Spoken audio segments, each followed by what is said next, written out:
Emmett! Bro, you are right on the draw. I love it.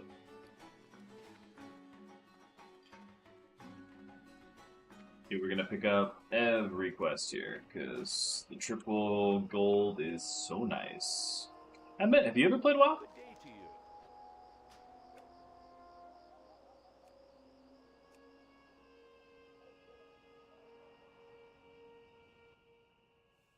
Hello. You need something? Nice, man. I am probably gonna get on retail after my workout since I need to start doing my keys. Monkey, what's up, dude? Do you do keystones at all? Let's keep it down. I need to start learning the routes, brother. Brother. What can I do for you?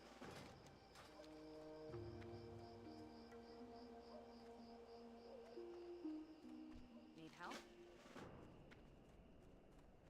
Buy some bigger bags over at the peak.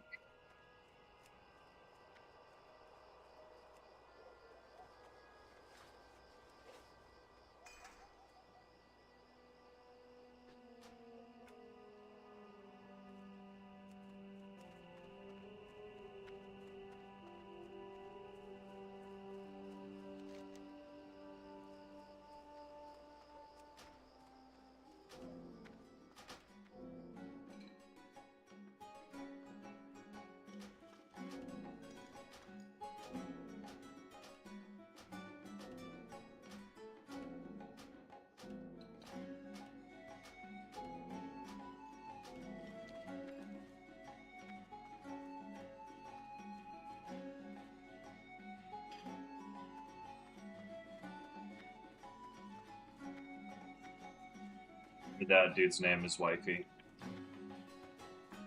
Oh, I think TikTok ate a message of yours. I just saw, then I stopped. Well, did you say like what you played to or something, or? What is this quest? Dry times? Yeah, whatever.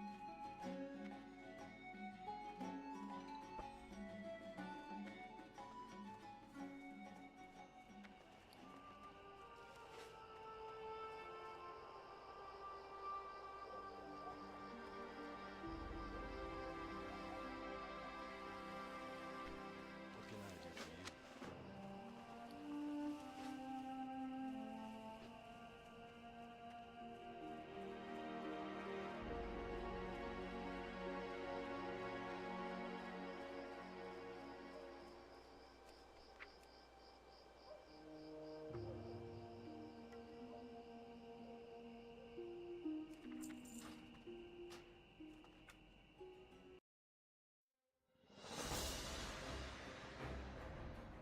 Ah, gotcha.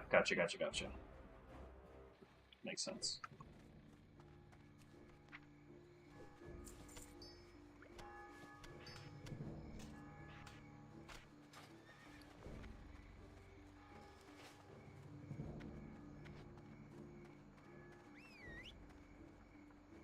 Yeah, there's quite a few people in that guild that are well, they're a lot more active than I am.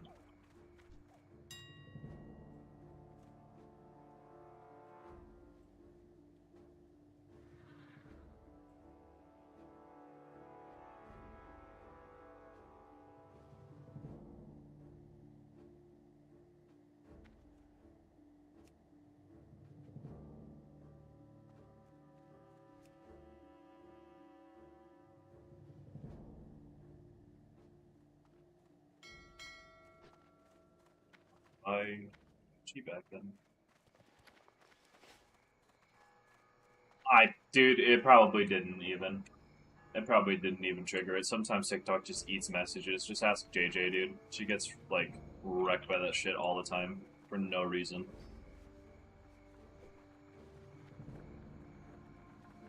It's not really anything concrete anytime. What the fuck?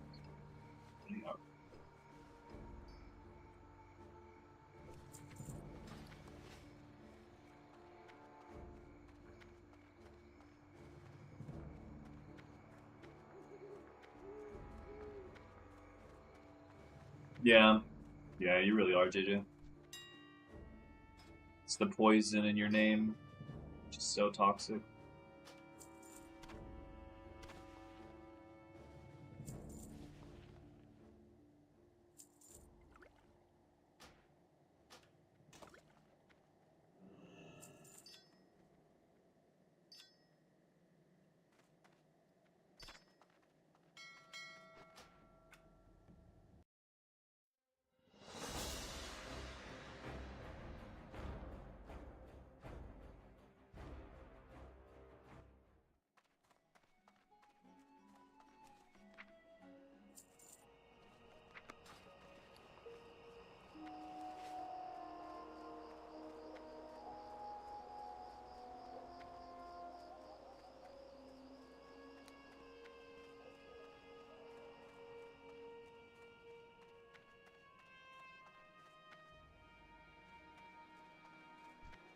How are you?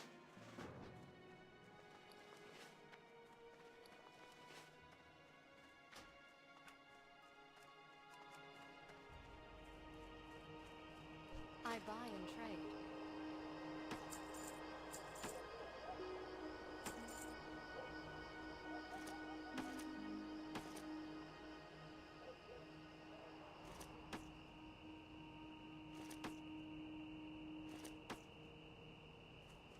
Be careful.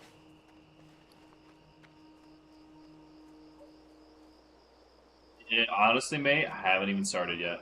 Just kind of getting some bags sorted and gonna do as many quests as I can. You gonna hop on? Do a little bit of leveling. Same goes for you, Pineapple. I see you lurking, dude.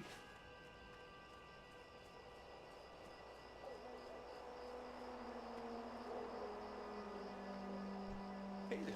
What can I do for you? Yo, you been on? King's Honor. Oh shit, I think I'm still set to offline. There we go. What can I do for you? How to fix that? Nice. What'd you make, dude?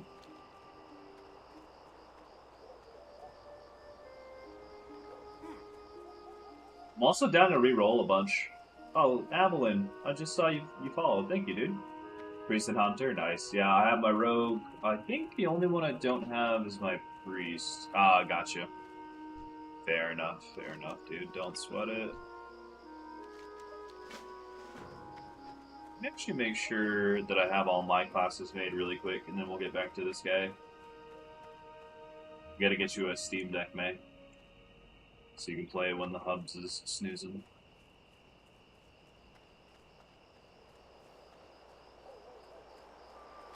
Let's see if I got everything made. Yeah, that's fair. Alright, so we got that. Do I have a Night Elf Hunter? I do. I have my... Let me sort this all out, actually. All the Hordes can go down here since I'm not playing them anymore. Ally, Rogue, Warrior. I need to make a Priest. This Priest is getting deleted.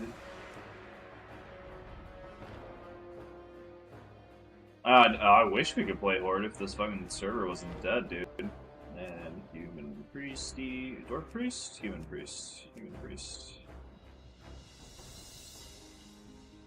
Maybe a Night Elf Priest. Yeah, fuck it. I always do Human Priests.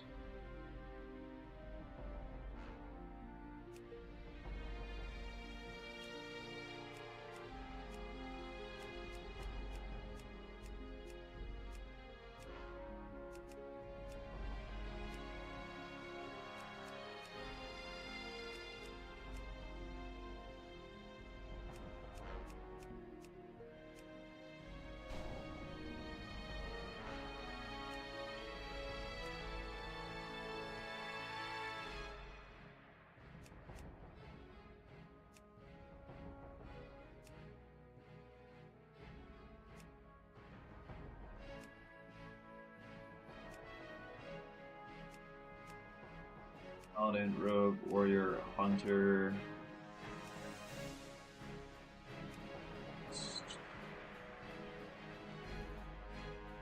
Oh, I got that fucking preset unlocked, dude.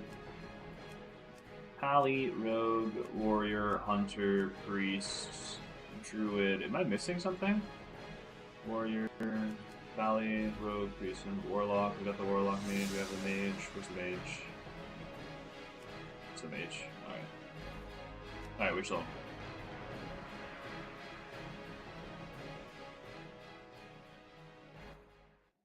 Yeah, this fucking game lives rent free in the back of my mind, honestly.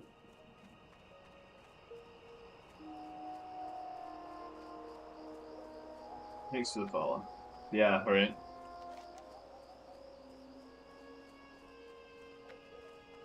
Oh, that's why, because they're too low of a rank, they're not showing up. Can I filter for trivial quests in this fucking game mode? I can't. Okay, we just have to talk to everybody. I'm gonna try to pick up even the trivial ones, because that triple gold dude is naughty. It's the barman. I think it's this dude. Yep, dry times. Need help? Green lunch. Star seeing? Yep, she is waitress. You.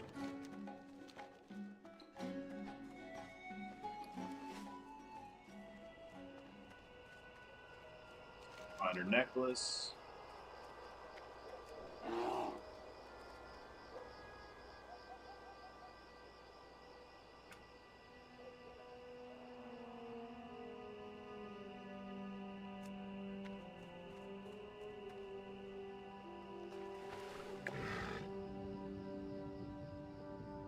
Makes life so much easier, dude.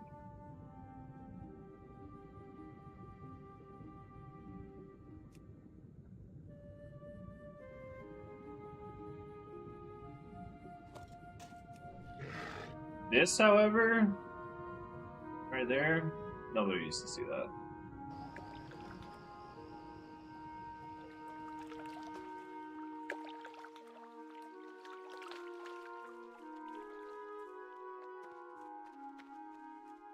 Pineapple, you hopping on? Or are you just chilling?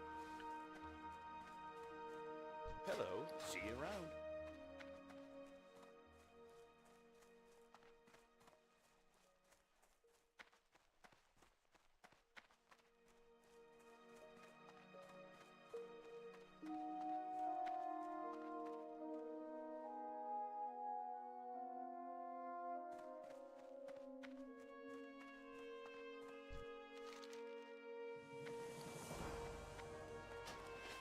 Okay. I got it, so you are. Almost 7-9 o'clock. Oh, shit. And find that 9. Yeah, that's what I gotta do. That's what I gotta do. You wanna hang out on Discord? Hey, nice. Congrats. Catching up. Yeah, if you guys want to get on BC, let me know.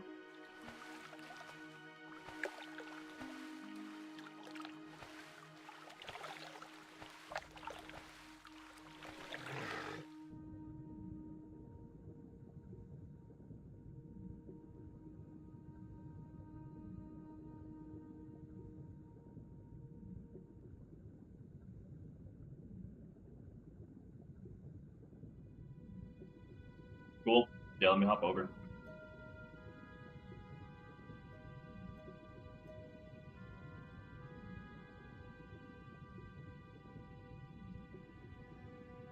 It's too many fucking channels, bro.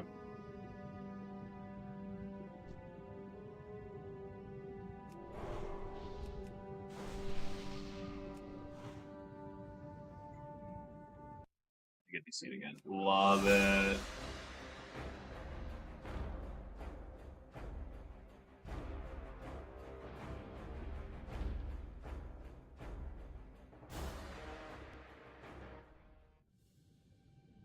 Lurk in chat, mate. Are you fucking kidding me with this? Sorry, we're restarting it over again. Yeah, it's on a hill underwater. I swear, sometimes you just have to like reset it. I just have to like Alt F4 and hop back in, and then it's fine. I don't know why that. I don't know why it happens, dude. It's really fucking tilting.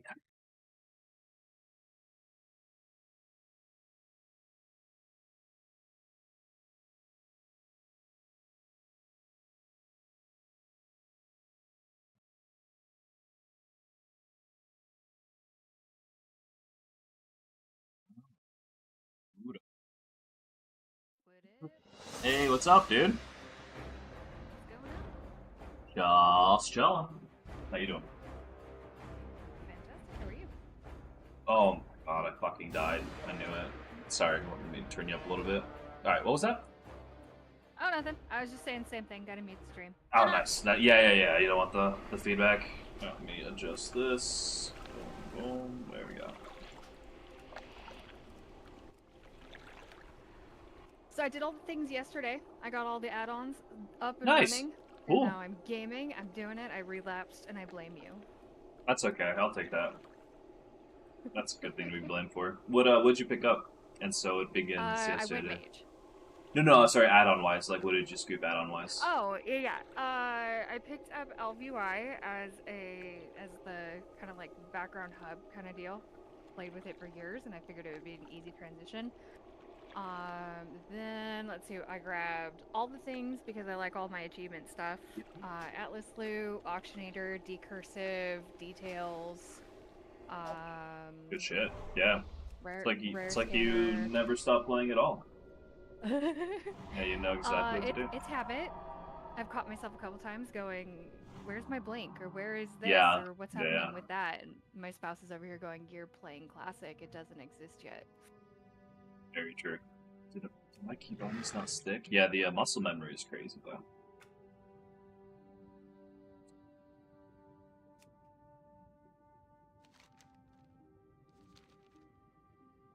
Yeah, if you need help with anything, let me know. I'm gonna try to farm all of these quests out as fast as possible so I can send you guys some money.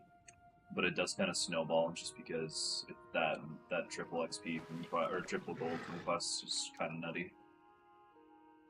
So I'm just trying to do greens as well, just to get everything scooped up ASAP. Yeah, you were talking about that the last stream. That's why I grabbed all the things so that I could Yeah, like follow smart. quest chains. Yeah, Yeah, I see? tried to do a leveling guide. I wanted to see how fast it would do it, and it just completely didn't work because you shouldn't really be skipping any quests in this, especially once you get out leveled. Because a quest that'll drop 10 silvers or reward just drops 30. It's fucking crazy. So I think honestly, like even once you've capped, a good way to make money is just to go back through all these zones and just kind of do everything you might have missed. Which is super fun for completionists like me, Yes, so I'm all for yes. it. Because I know achievements didn't get added until Wrath, right? Or was it BC? They're not in Classic, but you can still kind of do like all the things to sort of do like a pseudo achievement list. Yeah. When did achievements get added? I Was that think during it's BC or Wrath. I think it was Wrath. I don't remember them in BC. I do remember them in Wrath though. Let me ask good old ChatGPT. Right. Our new overlords. Yes, I love it.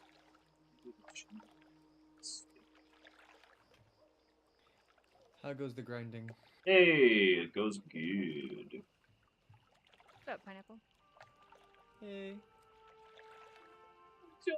Yep, Wrath of the Lich King pre-patch. Like right off the rip. All the things is the best, man. Oh, probably it was probably implemented just so that you could track like the Tournament of Champions. Probably. That fucking patch was so. I still remember like, it's just such a goofy patch. Even thinking back, like after all this time, like, hey, we're on the Lich King's doorstep. We're about to siege Icecrown. What should we do, guys? Let's have a tourney. What the fuck? Like it's just so out of left field. I mean, it tracks for wartime shenanigans. Tracks for what, sir? It tracks for wartime shenanigans. Like Oh, it that does. kind of It does. stuff to Yeah. Keep your troops To keep happy. them morale, yeah, and it made sense because they're like, we have to we're gonna fraternize and build bonds. I'm like, I get it all, but it was so like I don't think anybody was fucking expecting that. Like it was just so insane.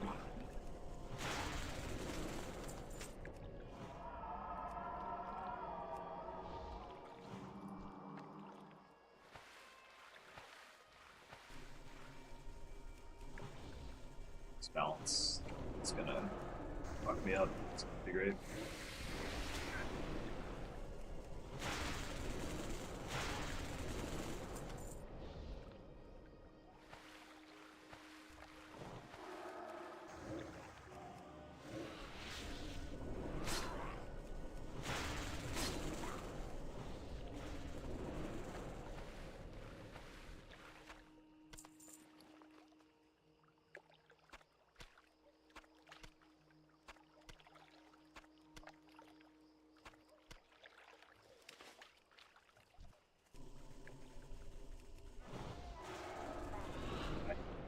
casting. That's what I forgot.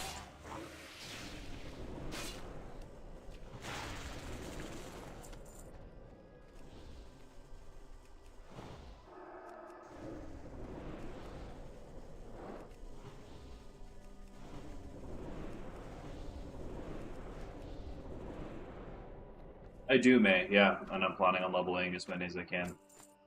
Retail as well. I actually really like crafting. I just kind of hold on. Oh, actually, thanks for reminding me. I gotta track plants.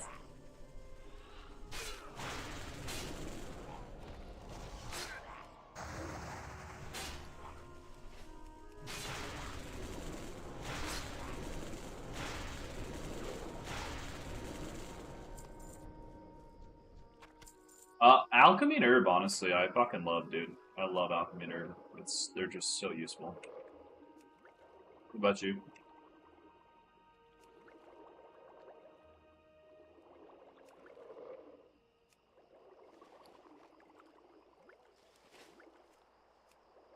Yeah, alch and herb are just like absolutely insanely useful.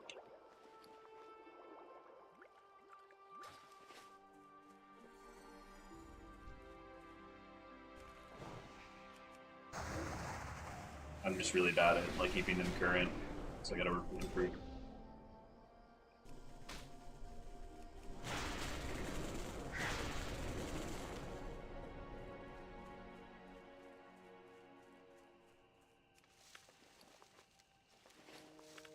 Mage trainer over here in Northshire treating magic like it's some sort of Jedi trick.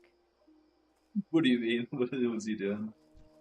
Oh, there's like this letter that I have to read. It like introduces me to the mage trainer. And it's the four simple rules to magic. Magic is powerful. Magic is corrupting. Magic is addicting. Magic draws the denizens to the twisting nether. Listen. Listen. I'm aware.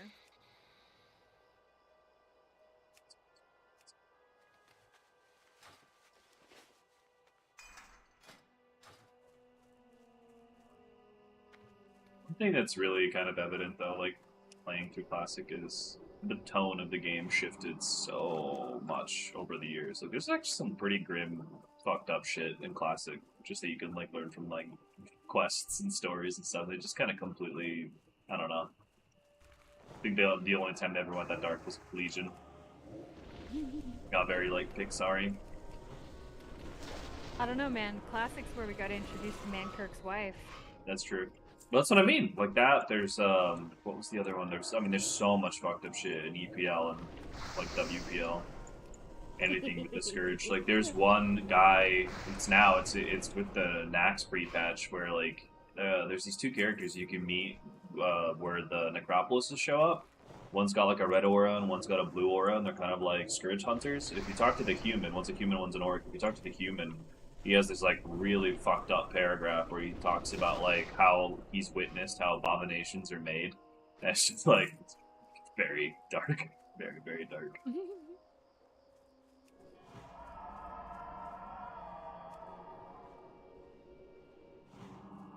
I mean, yes. And then there's all of like, you know, Strathalham. Yeah, Strathbone. Yep. Yep. And then in Dragonflight, we got like what brother and sister dragons who didn't get along. It's like okay, dude.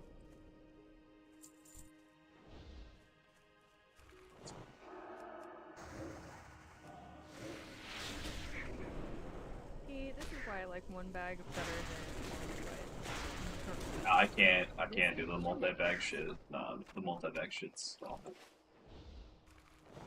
LBY's got their own like internal one bag thing, but I can't move it. It drives me nuts.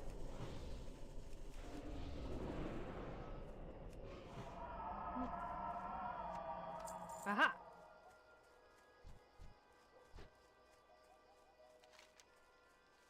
Oh fuck! Isn't travel form at 20, dude? Holy shit, it is. Hey, you.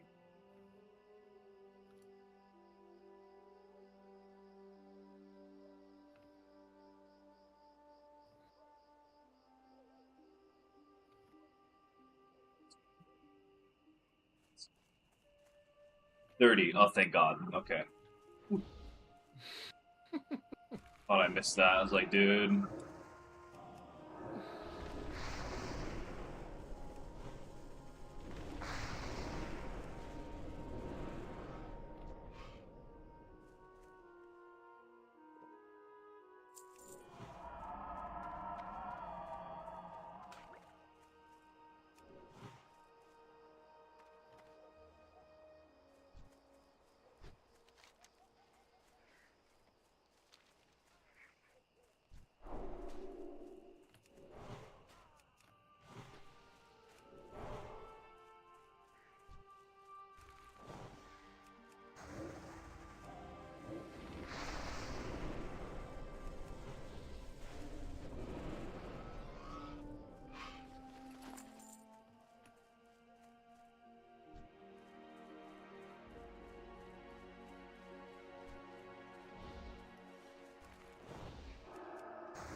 Search up.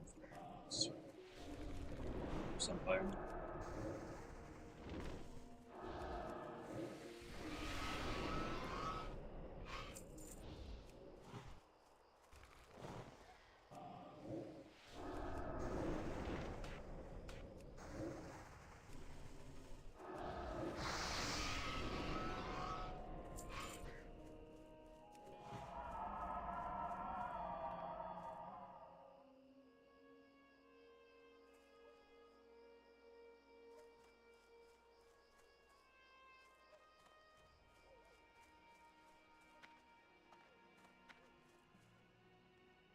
Second. Thought I found another Earth route that was like flipping on the map. Oh, professions are a thing. Yep. Make sure to pick them up. So.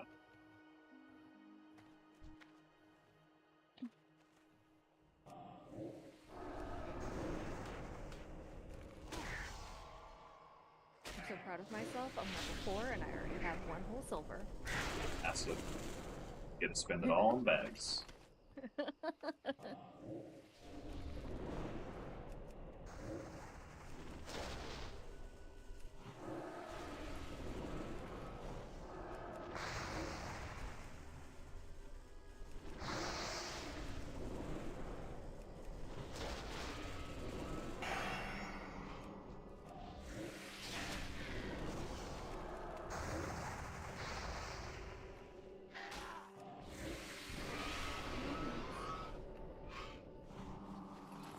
I am not used to doing fetch quests. Right? Guild Wars 2 brain struggling, dude. Yeah, it's like no such thing as a fetch quest. Yeah, you just like do a heart and that's it. Like, oh shit, I have to come back to you? Oh my god, I've been coming back to the same guy like twice or 3 times now. It's just Jesus. Yep. That's that classic quest design, dude. Well, were you on stream where I was looking up how to get the second pendant for the water form, for aquatic form for druids? First one is so you get it in Moonglaive, and the first one is you have to go off the coast of Darkshore. It's like, okay, it's like there, right? You're already a night elf, so you're there. Second one, off the coast of Westfall. It's like, go fuck yourself, dude. How did these even get here? Just like, yeah, just complete opposite side of the planet. Like, yep. Great. It's like, once you kind of weather it is outside, we've been having some whack ass fucking storms. Oh.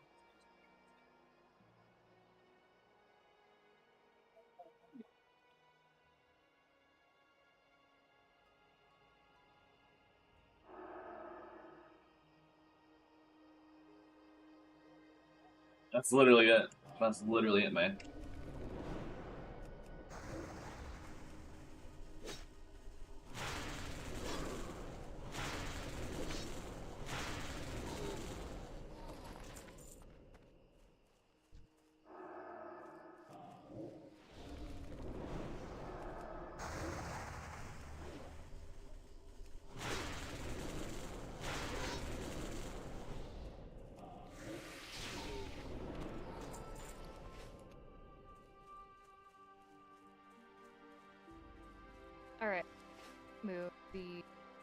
Discord in-game overlay that like shows the people that's in your channel with you.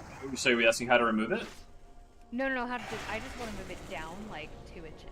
I don't know how to do that. You might have to check Discord settings. I think they have predetermined, like, you can be like top, yeah, like like you can be like top left, top right, but I don't think you can actually freely move it without installing some kind of add-on. But I don't know. I disable that shit all the time. Like, I hate it. So I just. Alright, where do I go to disable it? Settings, and then there should be just a tab for overlay. You would think I would have thought about that. Game overlay. Yep, game overlay. There it is. Yeah, I hate that shit. They re-enabled it in the past update, and I was like, thank you. No one asked for this. I like it, I just kind of want to move it. Yeah. Yeah, not being able... I mean, it's useful for sure, but not being able to, like, fucking... I mean, look how long it took WoW to add an edit UI mode. That wasn't, like, a fucking third-party add-on.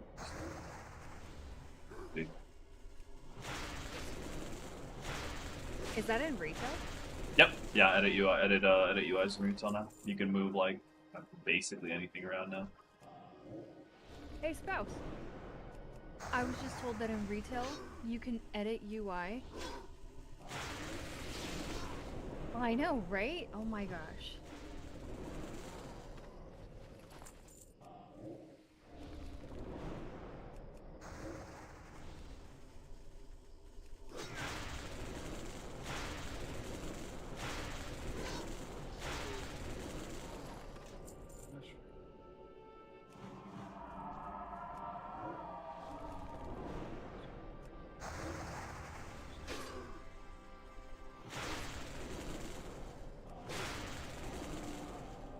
Next 4 Starfire casts. Next 3 is 1 point.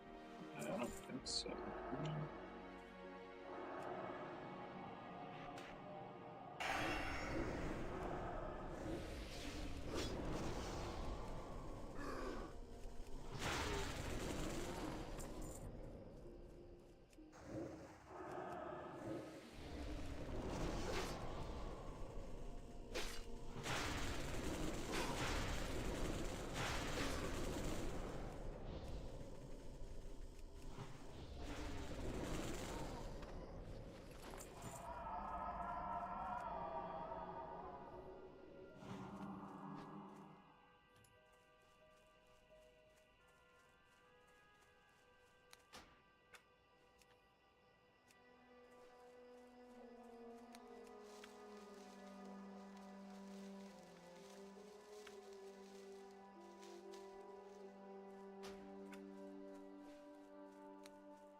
Did it really, May?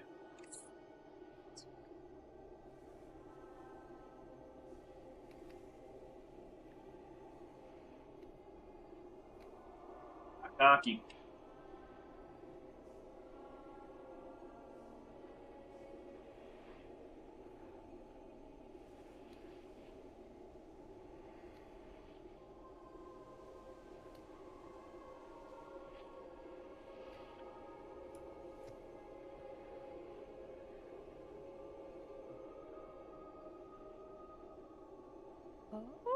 Aha, I got it. I figured out how to move the Discord overlay. Oh, you can? You really? Yep, you totally can. Not only can you move the overlay of like the character, or not the characters, but like the people you're talking to, but like the notifications, if you have that enabled as well, you can move that to a completely different area. And then the playing, like the whole thing, everything is. How do you move it? Oh man, this is super cool. Okay, hold on. I'm actually looking at it right now. It's really nice. So you have to have Discord open, um, and you have to have the game you are playing open, and then enable the overlay button command. Okay. So whatever, so like default is Control plus. I had to change it to Shift numpad plus sign because that was keybind to something else.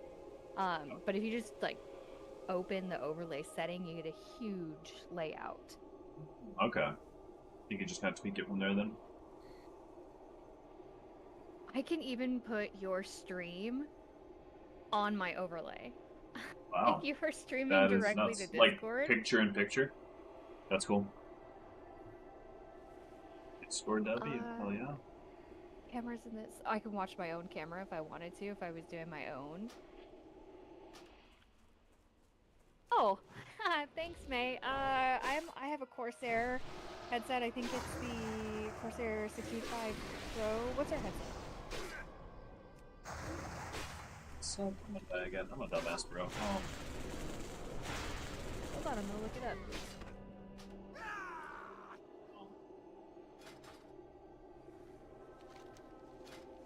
I don't have that installed on this computer.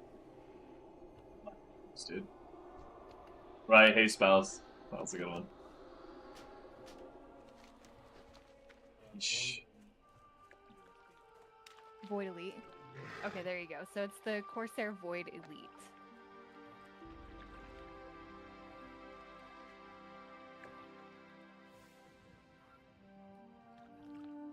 Time to level alt for 10 minutes while my wrist sickness drops, because I don't know how to play this fucking game.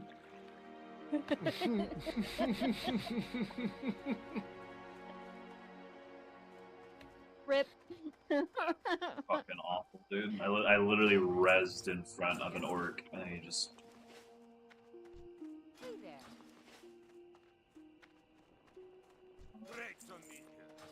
Shoot, wait, does res sickness doesn't drop when you're fucking logged off, does it? You have to stay on. Yeah, I don't think it's real time. Alright. Just pick flowers.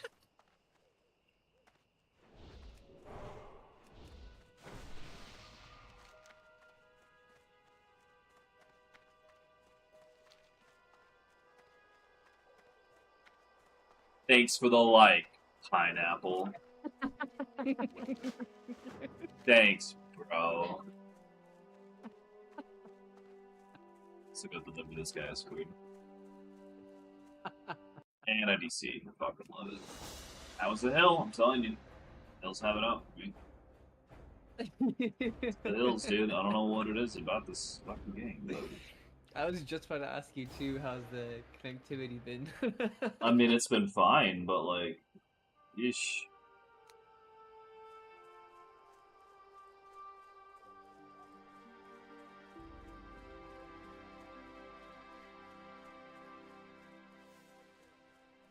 The hills have curses, man.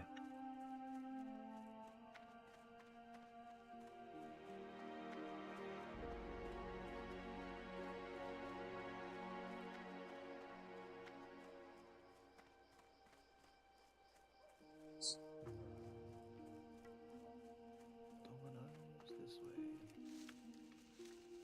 Done distracting myself with Discord. What was I doing in game?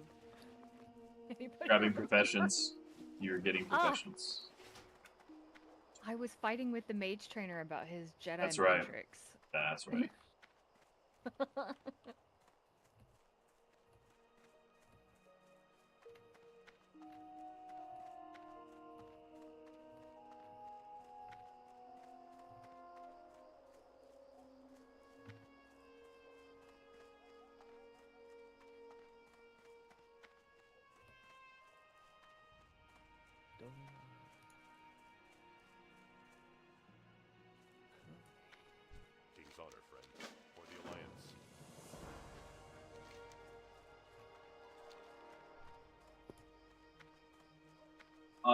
I don't. No, I don't in Classic. That was Evelyn in chat. But you can do that. You can just. I think you can do that. Just like with vanilla retail. Honestly, let's see if we can take this level 15 in my weekend state. I'm gonna get wrecked. Oh, thanks to those.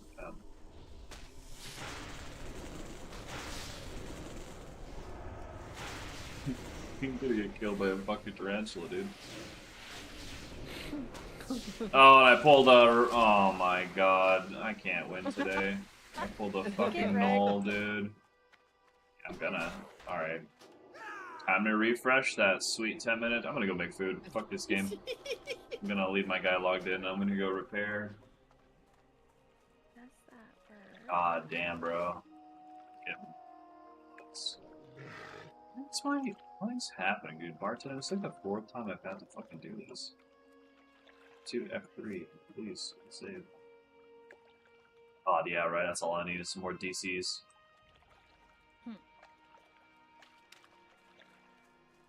Oh, that's what I'll do. I'll level fishing. Right, best way to make money. I don't know what you're laughing at. It's a bro fucking strat. That's That's a Way to great make thing money in to the do game. while live. Yeah, it is. Yeah. Yeah, I love those, like, I was doing that once. I was doing that in Guild Wars. And some rando first-time chatter. Like, we did, like, 3.5 hours of nothing but combat. And I was like, dude, I need a break. So I, like, whipped out the skiff, you know, started level fishing. Because I hadn't fished in that game in a while. And some, you know, rando first-timers like, oh, you know, W riveting content. I was like, shut the fuck up. Fucking, who do you think you are, random ass? How do you really feel? I felt like that. That's how I really felt. Said it, because that's how I felt it. No, I was probably just passive aggressive. That sounds like aggressive, not passively. The passive was on the other side. Yeah. Oh, that's Rogue. Where's the hunter? Over there. Thank you, I appreciate it.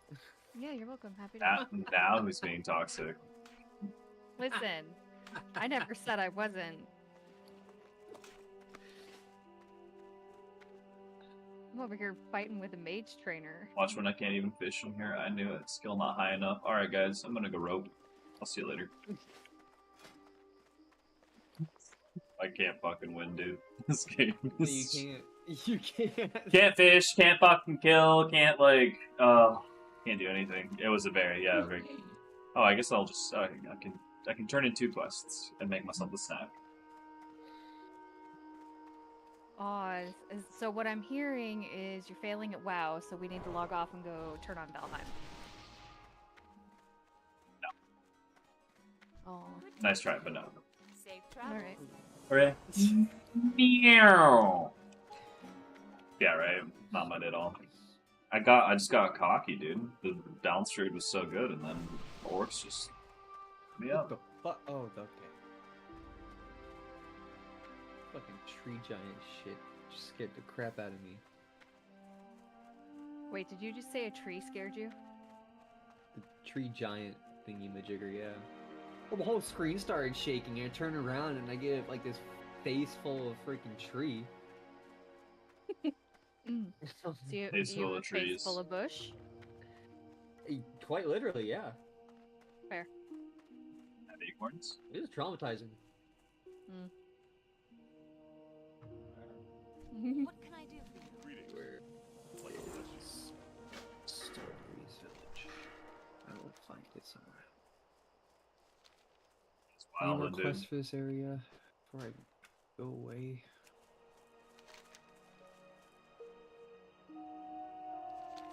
Yeah, I am actually gonna go make myself a snack, so I'm gonna park my Tacos. booty right here.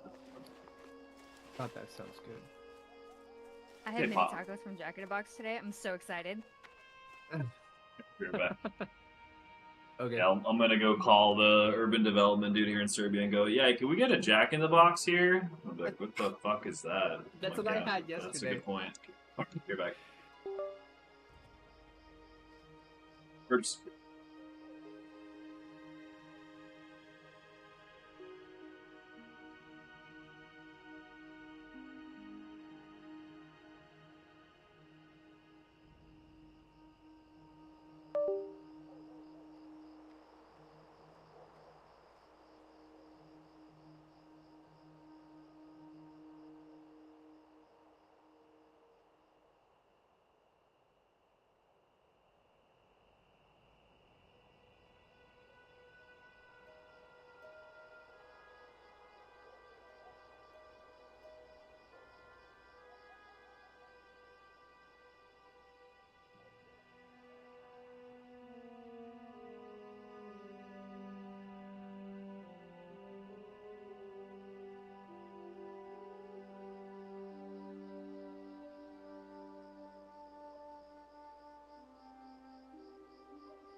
Alright, I'm back. This is Season of Discovery, Rosie. That tracks. Oh, what's up, dude? Hello. I finally made it. Nah, no. Alright, Chad, I'm looking at you. Shut your mouth. Yeah, chat. Surprise. Fucking DC. We kept your chat busy there, Lemon. Yep. With a very intriguing conversation. Yep. Oh, I was like, you Based on did? fact. I was gonna say, I mute Discord, so nobody heard that because chat's had one guy talk. So sorry. Oh man. Yeah, I'm not gonna free broadcast shit when I'm away, bro. That's a one-way ticket to Bansville. You out of your mind? Like, no. No. Yeah, I Oh suppose my it's God. reasonable. That's smart. It would have been wildly entertaining, though. Oh, it would have been. I was wondering why no one was replying. Yeah, you thought. Now they don't know. Now the information is like not available to the masses. I feel like this is censorship. Arby's chat. right? It is censorship. You have been censored, yes. Oh, Damn, that's that's unfortunate. That's what I'm saying. That was not on my plans for today. But hey, at least now we're educated. Chat's not, but we are.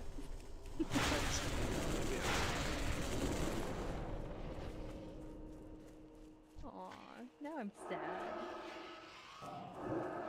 It's like performing a play and then realizing there's nobody in the audience. The audience is in the other room. Hey, we weren't actually recording that whole time. You're gonna have to do it again. Alright, guys, I'm going through a tunnel. I gotta mute my Discord. I'm on a hill. I gotta mute Discord so I don't get DC'd. I believe you. I believe you. Mo, are you playing WoW with us? Do you have an active WoW sub? Monster Hunter Wilds? Janty WoW? Wilds? WoW? World of WoW. Warcraft? Wilds. Wow. I don't even have WoW installed, and I've never played it before. So Well, I'm just it's a kinda here great hanging out. time to get a new addiction. True story. I just relapsed, so come join us. Yeah, she was like, first time chatter, like what, not even 2 days ago? Like, I haven't played this in years. I'm coming back! That's Such a literally how bad that idea. happened. If I had more time in general right now, I might. I feel like what's going to end up happening is I'm going to severely compromise my sleep schedule, and that's going to severely compromise my work ethic. And I'm still on my probationary period at my job, so I cannot afford to do that right now. That's fair. Hold on. Hi. Hi. Hi. What do you do? Me? Yeah. Oh, I'm like a hybrid it's hybrid IT and system admin for my local hospital. System admin for a hospital. Got you. And are you on a company provided laptop or are you operating off of your own setup? I'm operating on a company provided laptop. Oh, you make it so easy. One, I never condone working and gaming at the same time. Putting that out there for the masses that may or may not be able to hear me. I don't condone that. That's unethical. But if you wanted an unethical pro-like tip, there's some things I can do to help with some schedule coordination to ensure that you have game time and corporate lifestyle or corporate life functionality. I would love that. Unfortunately, due to the nature of how hospital tech works, I have to be in person. So I work from 8:30 to 5 in person every day. Even worse. I don't mind it actually. I feel like if I would fall into the habit of where I spend way too much time on extracurricular activities while on the clock, which is encouraged by the company as to decrease stress, but only in limited amounts. I fear that if I worked from home, that would be a bit of a problem, at least in my current state. Yes, but you also could use some of that offload time for work-life balance for continued education to pursue additional certificates to enhance your degree and get yourself out of system admin and go into network engineering or even system architect. Right now, I kind of am getting shoehorned into system admin. My preferred area of specialty is to be cybersecurity, so the CCNA is my dream. Yeah, that's the way to do it, Def. CCNA, good for you. Good for you. Pick your niche for CCNA though, because there's like 6. I am very young I'm very ahead of the game right now, so I have a lot of time to decide what niche I want to go into. But I'm tentatively leaning more towards data analyst just because of the availability of work from home jobs, and as we move into a AI heavy market, I feel like analyzing the data of different AI related cybersecurity systems is going to be a very valuable skill set. Yes, but have you considered cloud? I feel like inherently the yeah, cloud is also really nice. I'm kind of just knocking out my help desk time right now. I'm doing my time at help desk Oh, hell. that's gross. That's gross. Yeah, Gross. Gross. That's that's toxic why I employee say mentality. You do not need help desk time to enter into the cybersecurity field. You do not. It is not necessary, especially if that's not going to be your area of expertise. If you want to go into, say, infotech, or if you want to go into office management or anything related to that, you do not need help desk time. It's not relevant because you're not doing those kinds of things. You need functionality testing. You need This is project classic. management, Death. I'm playing Season of Discovery. you need product management, hands-on or I'm totally helicoptering you, JJ. what it teaches you is how to hate people. that's why I'm really that's why I said a like hybrid system admin slash support desk role, because there's a ton of the range of what the service desk does at the hospital I work at is huge. So Fair. I have a person in my service desk. Like inherently, I'm upset because the technical role is PC support specialist, which doesn't look amazing on a resume, but the learning opportunities. Wild Growth, man. out of Wild this Growth. You want to position, come play with especially us? for my air job.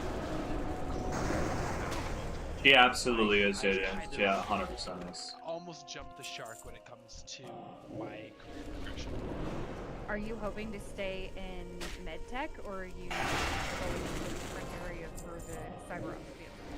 I think I might. There's part of me wants to specialize in cyber ops specifically in hospitals due to the stability of work when it comes to Yes, yes, I am. hospitals. Hospitals I am, are Beth. one of those really reliable places where there's always going to be people coming to them. Nice, yeah. Is he on Wild Growth?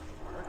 So learning to manage, there's a class that I was looking at taking a specific, very widely used software is Epic, which is Nice. Hell yeah. Alliance? I use Alliance Wild patient Growth? data. What level? Yep. Yeah, cool. There's a patient data, so there's several certifications for that. So after I get my CCNA, or during, preferably during, depending on how my schedule opens up over the next couple months, I want to be working on my CCNA and some of those Epic specialized certifications to see if I can land that really awesome niche, because I feel like there's going to be a lot of comfort and flexibility, and especially location flexibility when it comes to that job.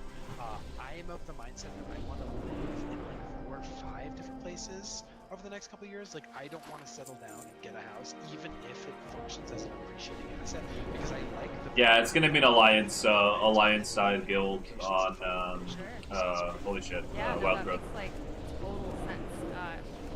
The other thing I would suggest, if you're gonna stay in health tech, in that particular, like that specific niche, right, especially for your CCNA and what you're going for, definitely look at getting cloud Yeah, pretty computing good. on there, only because with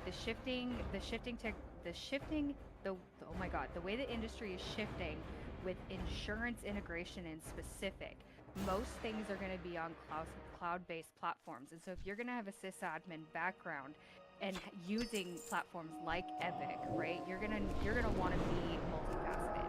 Don't get yourself so super niche that you're not able to pivot. And so if you're like, okay, health tech is where I spend a lot of my time. I've been in hospitals forever and a day, but hospitals wind up shifting because, in the United States, it is what it is. You could shift easily to insurance for a time, and use insurance to shift into big pharma. And that's where the true remote and high ticket, high price, like salaries come into play. But you can't go from hospital straight into pharma without some sort of doctoral degree or operations management. Yeah, my preference. I'd like to, as I have more time open up to me, also work on pursuing my bachelor's in cybersecurity.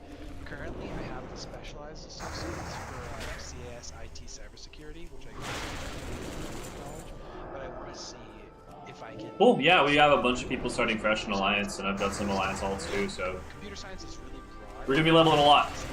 We got a spot. We got spots. Multiple spots.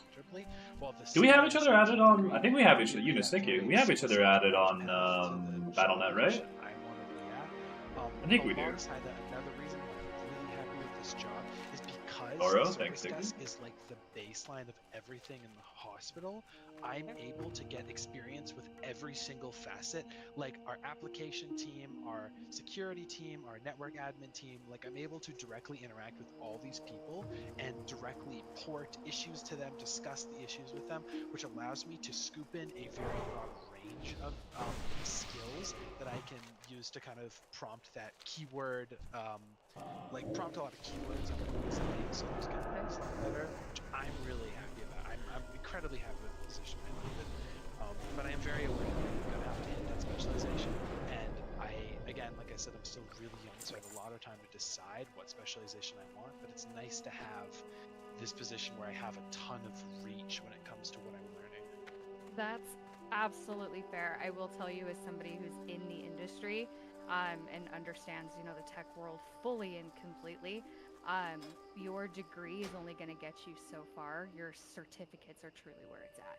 And so if you really have an idea of what you want to do, and it sounds like you have a beautiful roadmap. Yeah, I just sent you a friend request, my guy. A lot of people don't get where you're at now until a lot later in life. Focus on certificates, and then eventually go back to degrees, because realistically, at this point, as a hiring managers and recruitment people, they're going to say that every person that they're going to look at is going to have a degree. The bachelor's degree is basically the new, in essence, yes, right? Like it's our new, for our field, right? In tech, if you don't have a bachelor's degree, most people are just going to in the first place. So what they want to look at is experience. They want to look at it is niche education and experience. And what is that? How does that work? So that's where you're like, okay, I've done my required, book learning. I've put in my hours of showing how to be stable and commit to something for a couple of years, which is always a great thing to tell you. But you're like, well, now I'm interested in saying or I'm interested in moving into InfoSec, or I'm interested in governance or risk or whatever, and you go and you seek out the certificates that are related to that. You're showing your commitment to the individual lane that you're wanting to be in, and you're hyper-focused on the industry and that particular education. So if you go for the degree, one,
Hey, sounds good, JJ. Sorry, I just saw that if you're still here. Sounds good, dude. Have fun, have fun.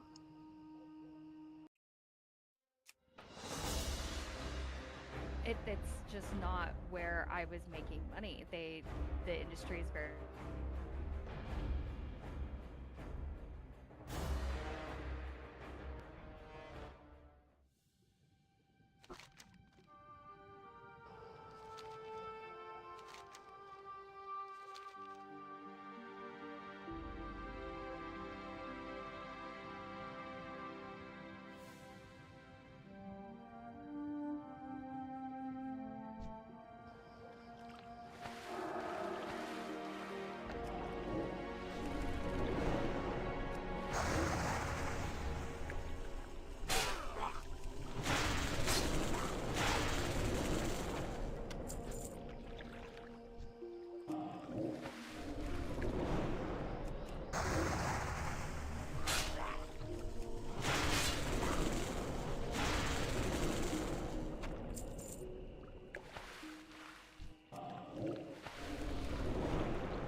Best chicken, dude.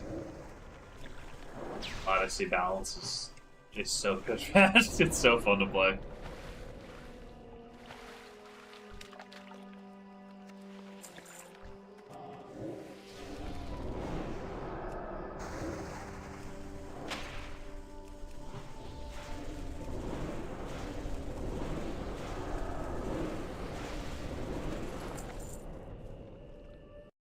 Fucking god, stop.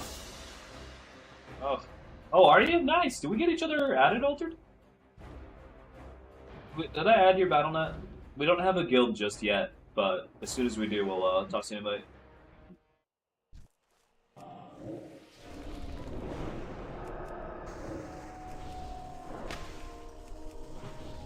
Let me drop my... I'll drop mine in chat for you in just a second.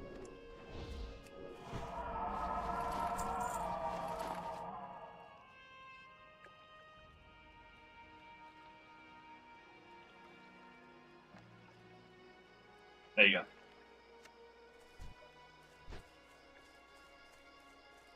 Phoenix Alton?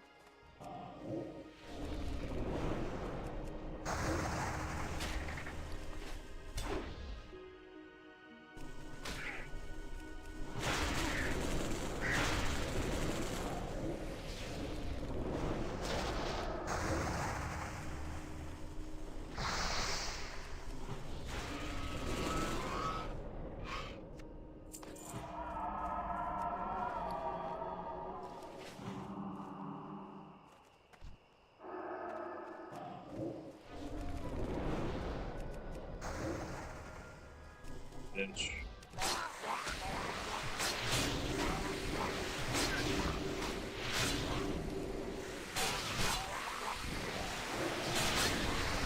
Oh, Anna pulled the fuck. Oh. Yeah, that'll happen. That'll happen, dude. Overextended. Got it. Boom. Oh, just so you know, if you want to be in our servers, so you're on the WoW Classic era servers, you want to be on Wild Growth Season of Discovery. Emmett, I don't even want to hear it, bro. I know, okay? I know. I know. It's a good thing we're not playing hardcore. Yeah, I'm playing like shit today, dude. It's an off day. Yeah, so we're on there's a couple of different servers. You're on the kind of like OG vanilla WoW. Season of Discovery is kind of like Classic Plus. It's got some modifications to it. So if you want to play with us, Altered, you'll have to make a character on Wild Growth. That's the name of the server. And if you go to the server browser, it'll say like seasonal. It'll say like Classic, Hardcore, Seasonal. It's under Seasonal. Yeah. Cool. And we're Alliance side. Alliance side, Wild Growth.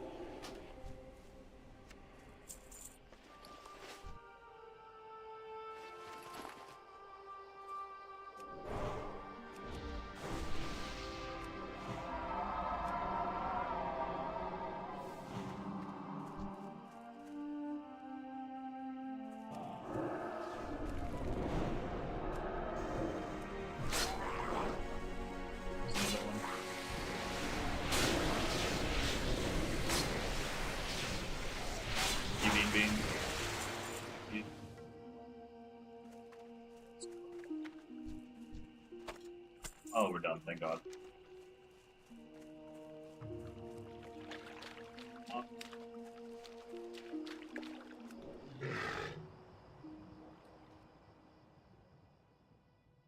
This animation. Personally, my favorite struggle meal, and it's so just like it's so perfect because It's, I can't. Yeah, I'm so overstimulated today. I just can't. I need to be quiet.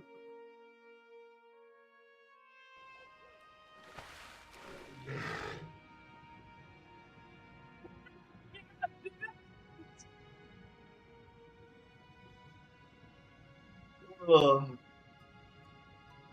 Yeah, that is true. That's a good one.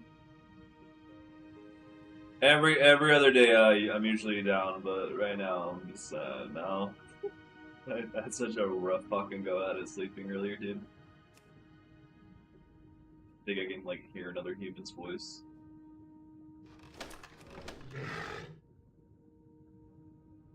Oh fuck, my inventory's full. That's right.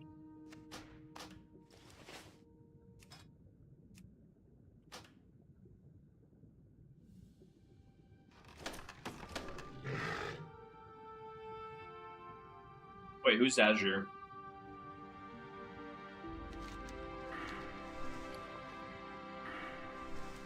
That's somebody in chat? Oh, nice. Nice, okay.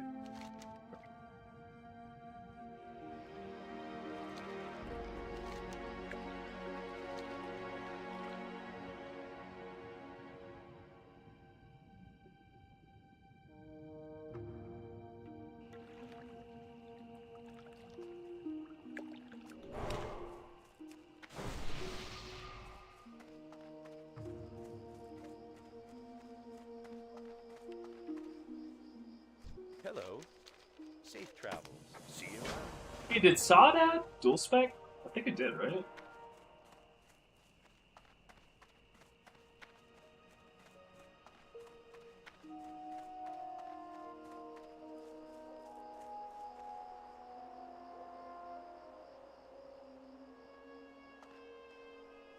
How are you?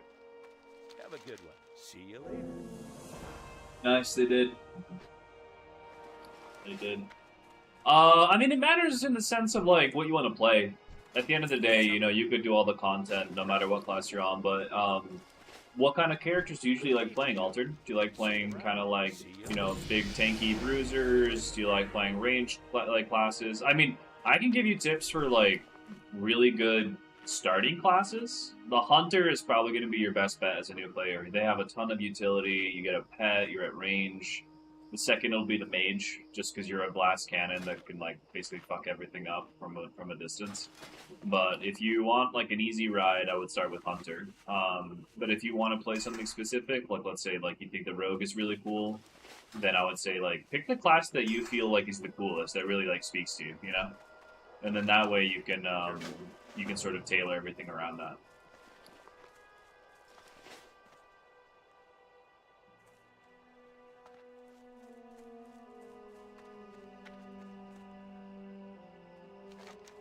Is there any class that kind of catches your eye right now?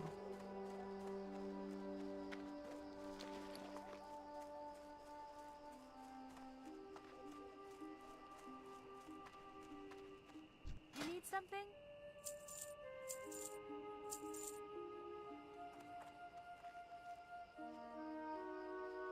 Yeah, you definitely should, Dylan. You definitely should, man.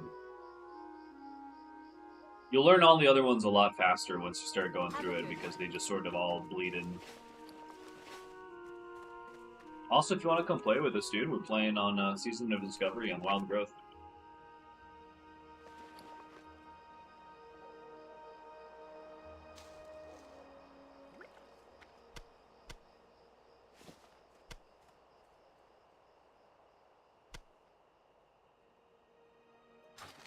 Western.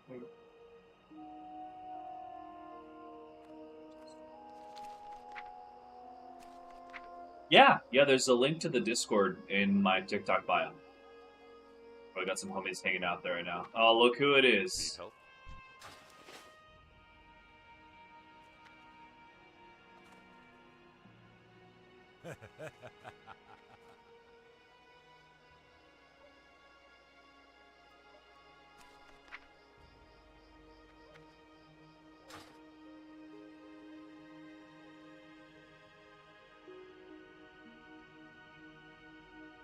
Yeah, of course, dude. I can contextualize this, right? Okay, I can contextualize it. It is not intentional. I had like a 15, 20K in just like a high yield savings account because my last job didn't offer a 401K. They didn't offer a 401K, okay? So I just took a ton of money saved and I just put it in like a 3.6 savings account, okay? And that was like all I needed. Because it didn't offer a 401k, and my current job offers a 401k, but I don't have enough of a safety net for me to want to invest anything right now. I need something in case something happens. In case something happens with my car. Listen. I've muted and unmuted myself like 6 times over the last 10 minutes. I just want to let you know how proud I am of all of you. That every time I've done so, you guys are still talking. You guys are still talking. You're in the right place. You're in the right place. This is where you need to be. Wait, does that mean chat's still not listening to us? They heard some, but I literally started getting overstimulated, and I was like, okay, my tism's getting triggered. I need to mute to just and I popped in, like, Emmett was laughing because I popped in for a second. I was like, okay, I think it's good. And then literally, like, the first thing I heard is like, my favorite struggle meal is that I'm like, I can't do this. And I just immediately muted it again. But I'm chilling now. No, I'm chilling. You're good. See, now we're getting ready to talk personal finance, and this is where it gets real good. And I'm muting. Your community. And I'm muting. Ducko, what's up, dude? John, hello. Just start talking about your dog training business. Just go crazy. That video I sent you this morning, you can just post that up. I should. I'll make you. Do you want a channel? You want a channel for some of the crazy dogs? Yeah, I'll put joins doggo trainer or something. I will come up with something. No, that was just me though. You guys, please go on. Please go on. I don't want you to think like you can't chat. I just want to give you a little bit of shit. Just a little bit. In and out. Now I want chat to interact with us and give us their opinion.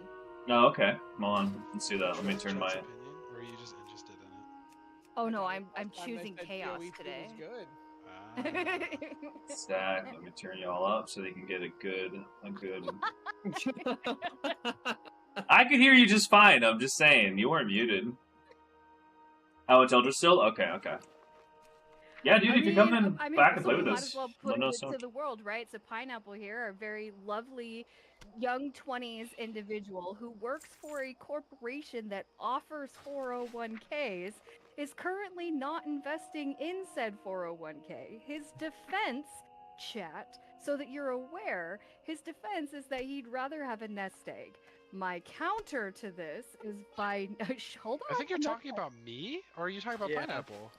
No, you're talking about you, Jim Rat. Oh yeah, okay, yeah, they're. Oh yeah, sorry, my bad.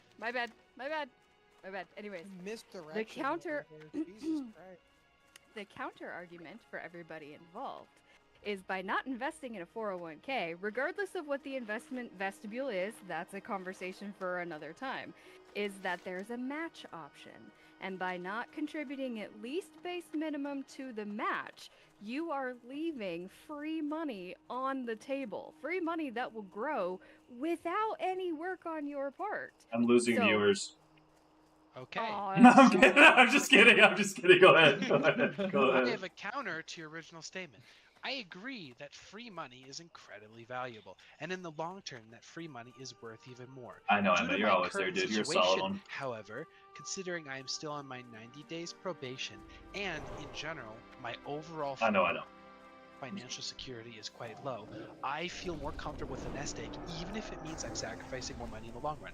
I simply do not feel comfortable not having at least a $5,000 nest egg in case of serious issues showing up. That is a personal thing on my end, due to me seeing what happens when I don't have a nest egg. The only reason I made it through the last 7 months is because I had a $10,000 nest egg saved up, and I got hit with an insane amount of stuff. Without that $7,000 nest egg, I would not be where I am now. I would be in a substantially worse position. Absolutely, and bravo for you, because I'll go good all in on crypto, bro. Individuals, must have an invest or money set aside. However, let's throw in some caveats. Let's throw in some knowledge, because hey, we might not know. There Fucking buy puts. A account type called a Roth IRA. And in that Roth IRA, you are allowed to contribute up to the federal maximum each year.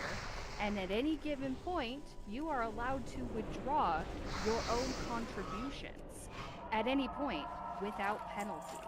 So you can do both in the exact same account. Save up for an investment or save up for emergencies, as well as receive your company match and grow that account even more.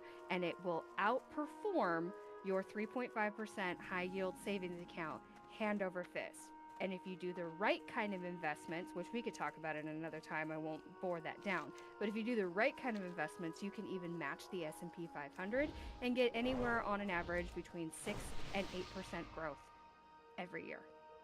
And I 100% agree with you on that. Fundamentally, the reason I haven't invested in a Roth IRA is because I haven't had enough time on my plate to fully understand the implications and the general idea behind the Roth IRA. I don't particularly feel comfortable investing my money in a way without understanding something in my current space. When I feel like I have the time and the comfortability to understand a Roth IRA, I will be opening one. And then each year I will be putting in the max amount allowed into my, or each year / each month I will be putting in the max allowed into my Roth and my 401k simultaneously so I can save up for the future.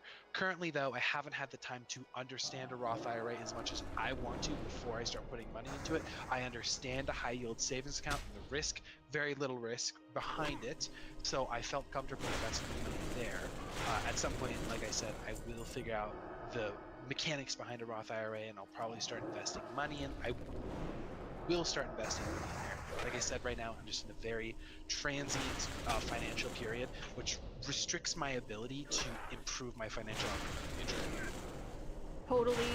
Totally respect that. You know, I feel like a lot of people in your generation, because I'm one generation above you, I feel like a lot of individuals in your generation struggle from the same thing because none of us were taught financial literacy.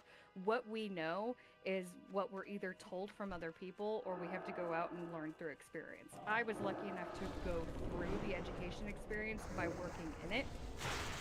And it's circumstances like this, right, where you have somebody who's highly knowledgeable and can like walk you through all the steps, but you're so, for lack of better terms, jaded by the thing. You're just like, I don't trust it. And you have every right to feel that way. And I'm so, I want to hug you. Like, you made my brain happy. I don't necessarily agree with it. Like, I feel like I want to sit down with you and try to chat and let me tell you what you need to know. And if you wanted to give that, I would 100% accept that. Again, like I said, it's not that I don't trust it.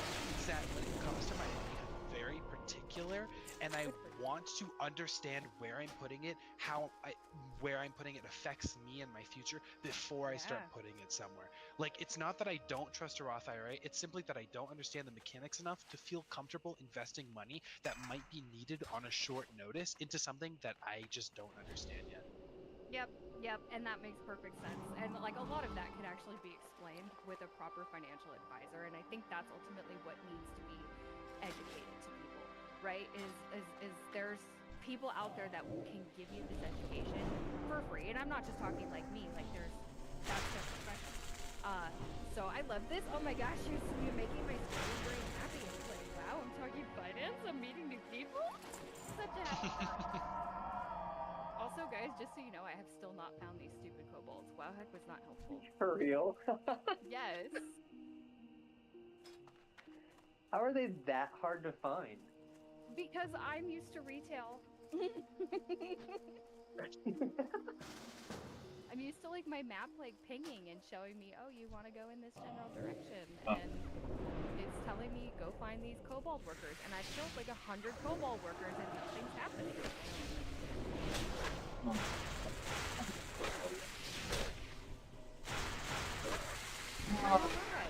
John, come kill these fucking gnolls with me, please. Dude, I just got gangbanged. Yeah, I'm on my way over. Thank you. Fuck. I keep forgetting the radius that Starfall has, and I just pulled like 2 extra ones. I'm coming back up.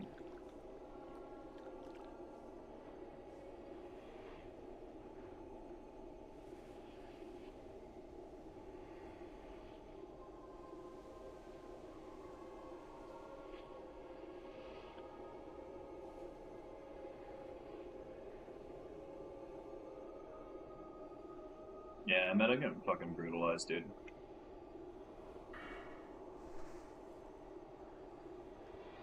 And I get DC on a fucking hill again. I swear to God, it's the hills. It's the hills every time.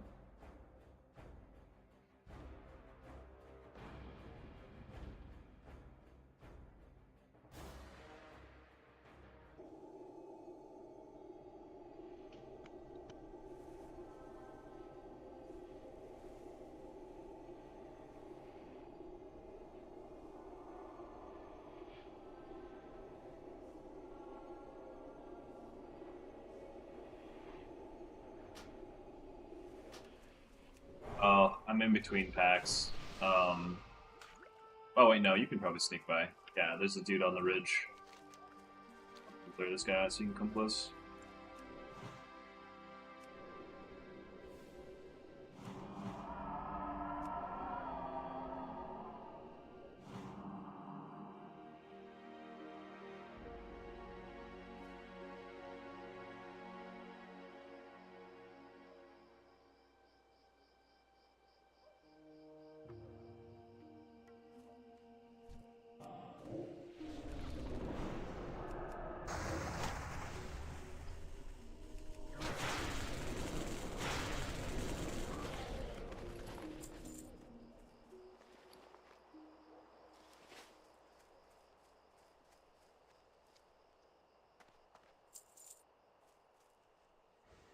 You have the Iron Rivets quest, or do you need me to share it?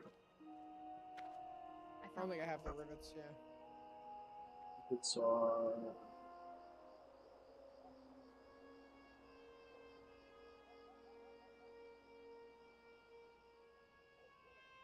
Oh, here we go. Oh, you're not eligible for it. You want to go do some of this? It's just a chain. Yeah. Do you want to go do some other stuff before we get into it? Yeah, no. Free for all done, so I can just knock this out real quick.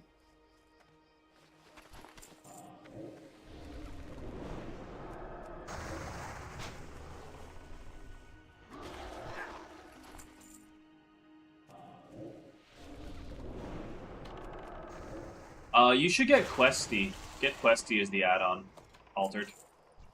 That way you can see, like, it'll help you track the quests and whatnot and see what's available. It's really nice. If you don't already have Curse Forge, I would highly recommend it. Let me go full mana and we'll just pull this back up 3 and I'll Starfall. We'll just recommend. Yeah.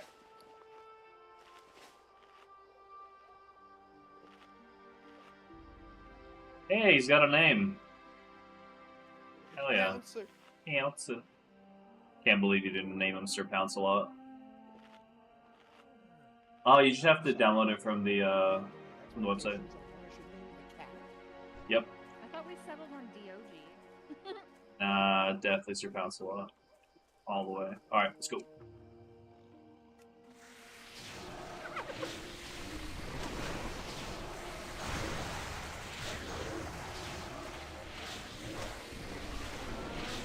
You've got another convert. People are asking where they get Curse Forge. Yeah, I was just telling Altered he was kind of struggling after the delivery to Dolinar. But yeah, if you just Google Curse Forge Altered, you'll find it. It's just like a quick download. Oh, I'm done. Alright, cool. Yeah, you got your rivets. Jen, you're a little quiet. I got you boosted to 200. Is your mic far from you? No. Weird. Why are you so quiet? Yeah, it's definitely not mine. Not really. Kind of the same. It's not a huge problem. I still hear you. Just like usually have the opposite issue. Right, usually I'm too loud. Really?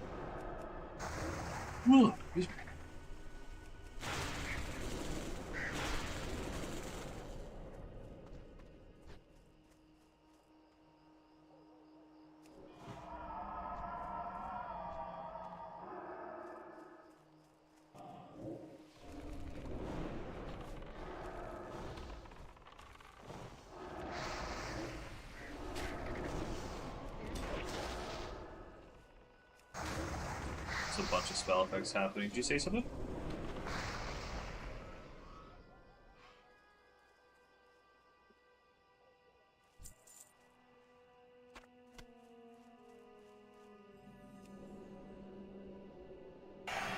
What quest are you working on, Phil? Condor, weapons, spider meat. There's all over the map. So we can do whatever. Oh, they're You just have to do okay. those Cool. battle worn weapons in the cave, which we can go do. 'Cause That there's a better spot if we keep heading this direction. It's just off the orcs, so we can just go over here and we can go kill all the orcs on the other side. I think I still need some yet. Wait, I think that's what I'm thinking of. Let me double check. Should be. Maybe. What's up, dude? Up by the castle where they Yeah. spawn in. Yeah. I'll put it back on in group loot. There we go. Yeah, battle worn axes. That one. Yeah. Yeah. Oh, I don't need crisp spider meat. Crunchy.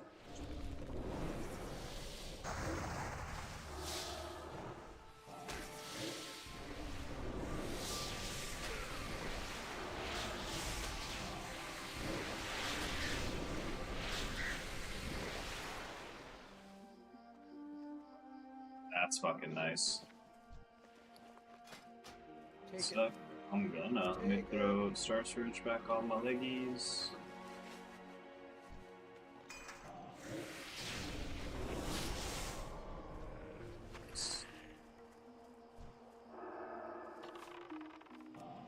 Oh, dude, Red Road is the shit. Yeah, you get triple the gold from the quest, so it's really worth questing.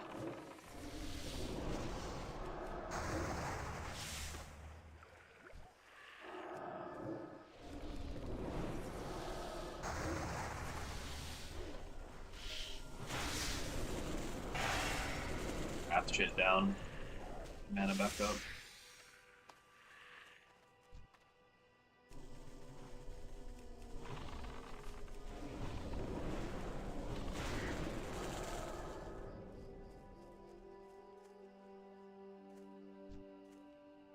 Has the Perma Viper helped, John, or do you weave between Viper and Hawk? But yeah, I usually stay Viper. Yeah. Nothing's hitting me hard enough. No. I have to burn it that fast. Yeah.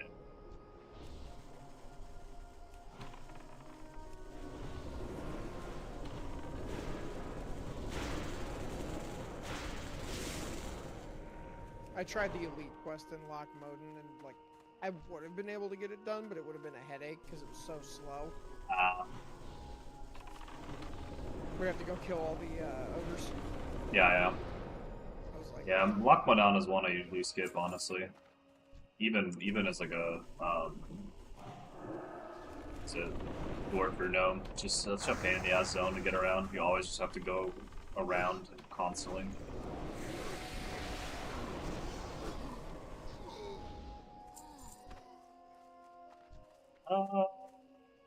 that's a big pack. If we No. focus lock, might do it. Do you have a freezing trap, PCC one?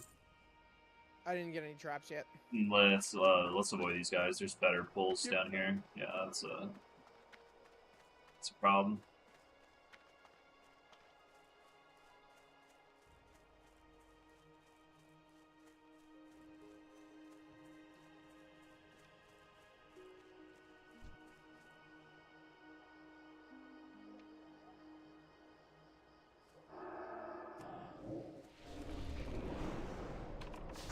And skip Teldrassil? Heresy, Abby. Heresy.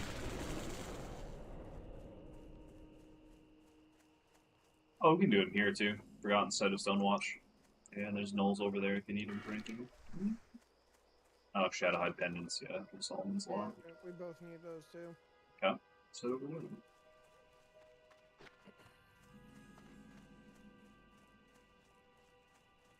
Oh man, I love Darkshore.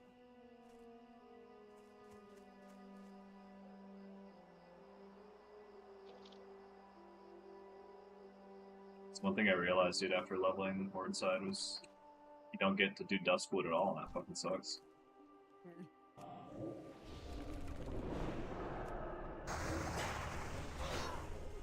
Is that because you out-level it, or...? No, you just don't go there as Horde at all. Horde don't quest really there at all. It's like an Alliance-only zone. I mean, you kinda can, but there's really nothing there for you.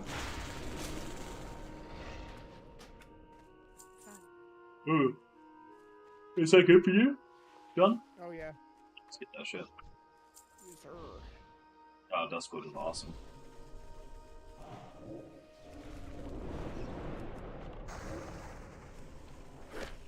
Yeah, the dungeon grind is good. It's abandoned. Oh, behind us. Stealth bitch. He's concussed. Run. Yeah, I'm entangling rooting him. And right into another one. It's fucking island, brother. Squishy. Oh, dude, I'm so sorry. Hold on, I forgot to fucking buff you. Oh yeah, you're good. Oh, and I need to heal your pet. For my idol that has been there forever. There we go. Got some inspiration.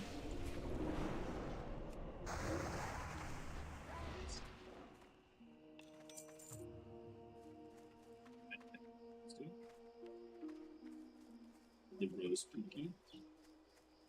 Yeah, they are in retail, but I mean, you know, this is a 20-year-old game, so Boomerang Right, MMO. minus 1 Yeah, and that's a 25, so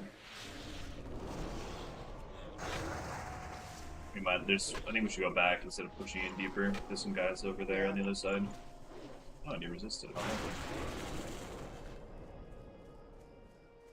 Yeah, these guys should be better. Ah, 2 right there. Can you send your pet in first? Because I can't tank this shit, dude. I'm getting cut up.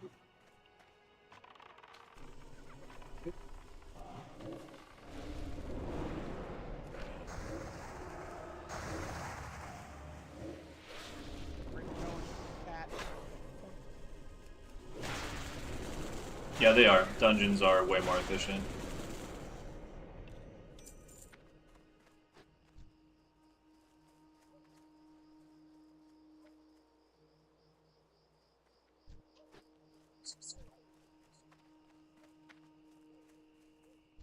That's a pack. Oh, over there, across, yeah. Get this guy first. Keep trying to ping. Fuck me.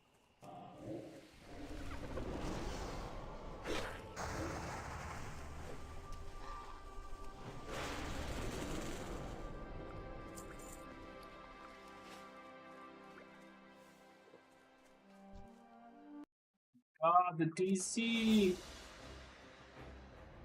Oh. Did you DC again?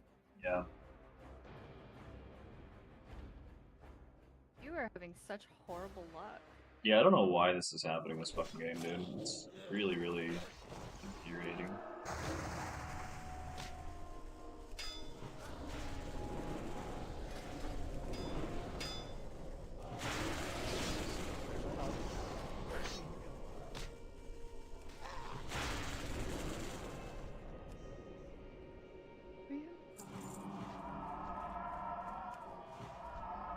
This guy back? Well, I'm not. He's panning back.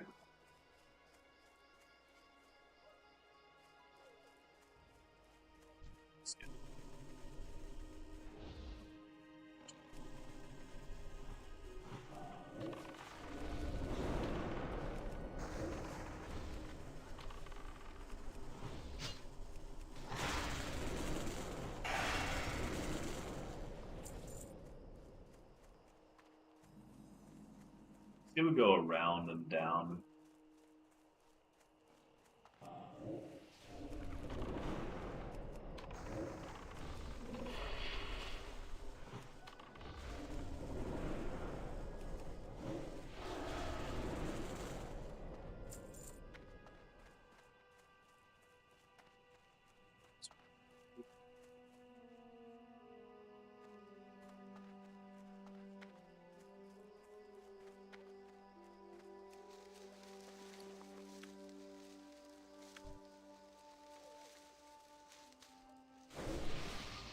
Those shamans are 26.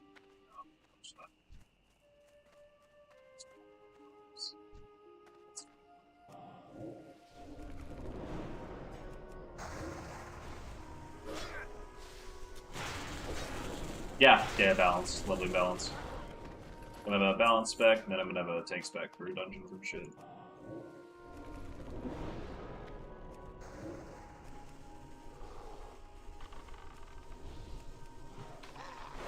I'm gonna Starfall.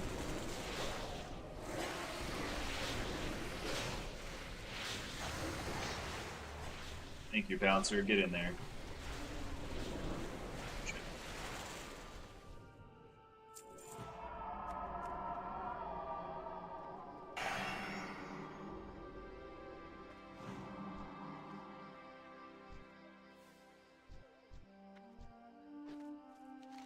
Well, John, it appears that my plan was, as we like to say in the industry, really fucking stupid.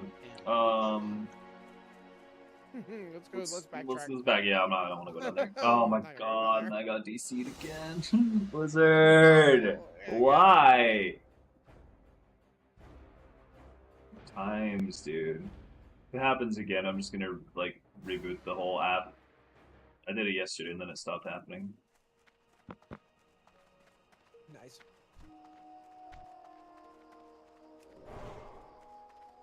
That's true. I haven't been DC'd once in Guild Wars. I think I got DC'd once in Guild Wars 2. And that was a one-off. This is fucking. But I know BNet's been getting hitting hard. Crazy thing I found out yesterday, one of the core founders, the founder of ArenaNet, Mike O'Brien, was literally the lead guy responsible for creating BattleNet. Yep. Creating BNet. I believe all the lead devs came from Blizzard. Warcraft 3 and Diablo. Yeah, they worked at Warcraft 3 and Diablo.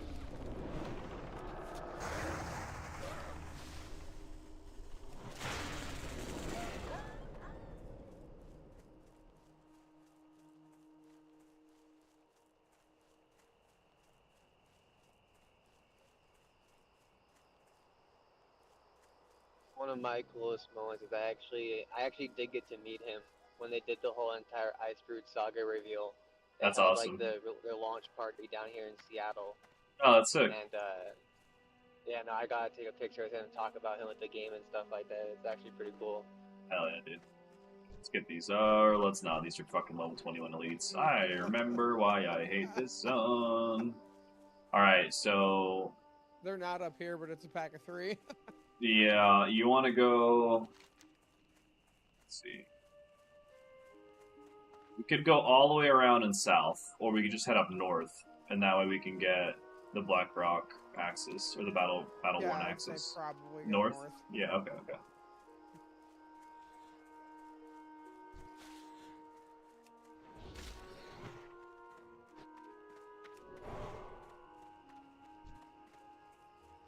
These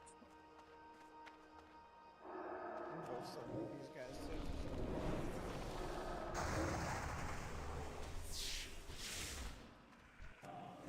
Let's do all these and then move on.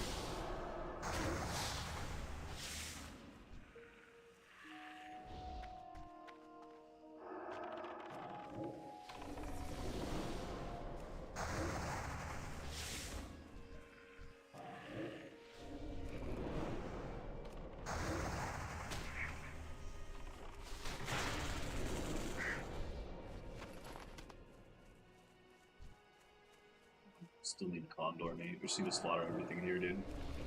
Yep. Well, I'm gonna pull a couple of them. Starfall. Okay. And I'm gonna die, brother.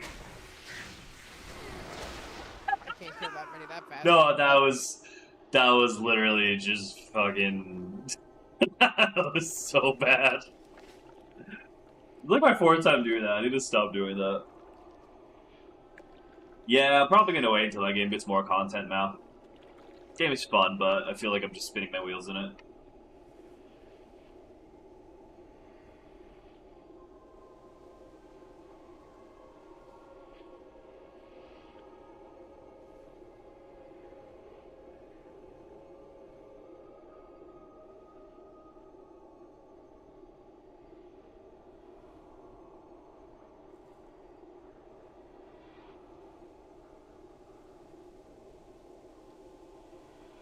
Oh, they actually giving out stuff? Yeah, but I mean, like, I don't know if I necessarily stream that, because that's like one event hunt, right? You do like the event hunt, and that's it? You just get it? I don't know, dude. I play a ton of games, so it's easy to miss shit.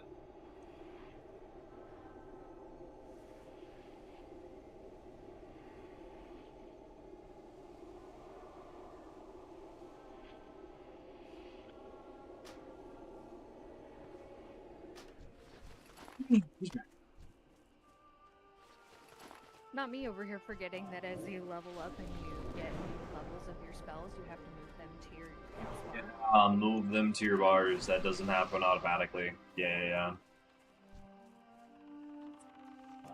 Yeah, I had Fireball rank 2 waiting on me for 2 levels and I forgot about it. Yep, that a good way to sort of suss that out sometimes is if you just feel like you're kind of hitting a wall. And motherfucking discard. I'm all dead for. I'm gonna redoing this if I DC'd again. If you just feel things starting to get really kind of like spongy, that's a good thing to check. That and keeping your gear current. That happens, I feel like, a lot more in Classic than it does in Retail. Retail, it feels like you can just kind of zoom through everything. For the most part.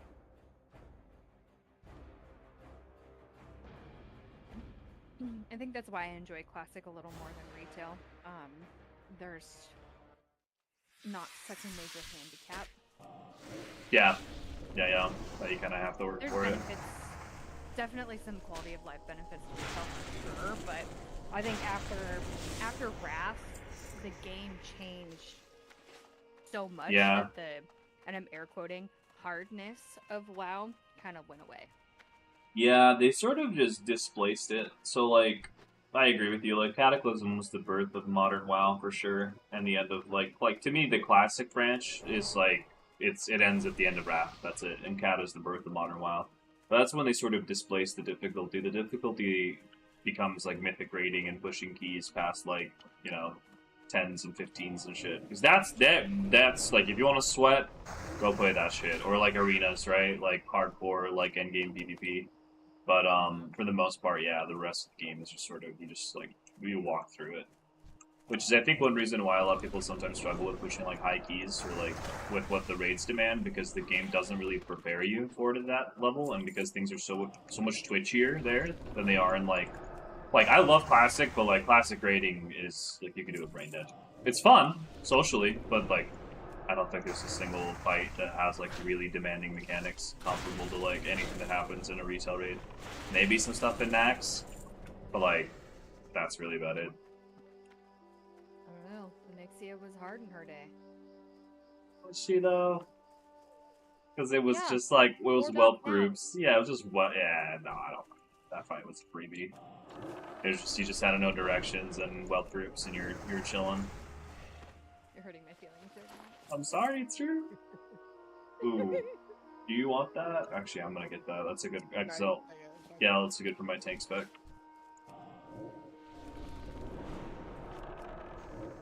Don't you know what agility does?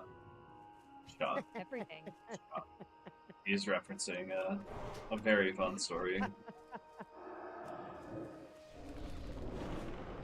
Somebody ninja'd his cloak. When we were playing, this old friend of ours, she ninja'd a cloak off of me on my hunter, and I was like, what the fuck? And she's like, oh my god, I got DC'd again. I don't know what the fuck's happening. I was like, why would you take that? She's like, do you know what agility does for warriors? I'm like, yeah, it does fuck all. What do you mean? It gives crit. I was like, okay, dude. I'm not even gonna fucking argue that. Yeah, whatever, just take it. And then within like an hour, she re-rolls. She re-rolled like a priest or something, and I'm like, dude. You're fucking I mean that was her middle name. It's like whatever, bro. I'm over it.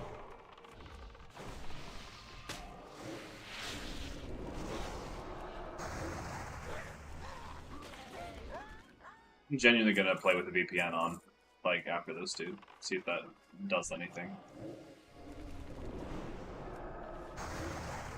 So try and walk on this hill over here. If it happens again, you'll be able to save her. It's not even like fucking I don't think it's hill. That's just like become a meme now. Like it happened in that open clearing for no reason. Like I don't fucking get it.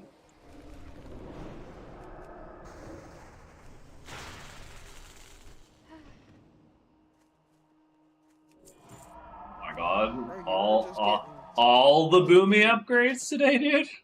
Let's go.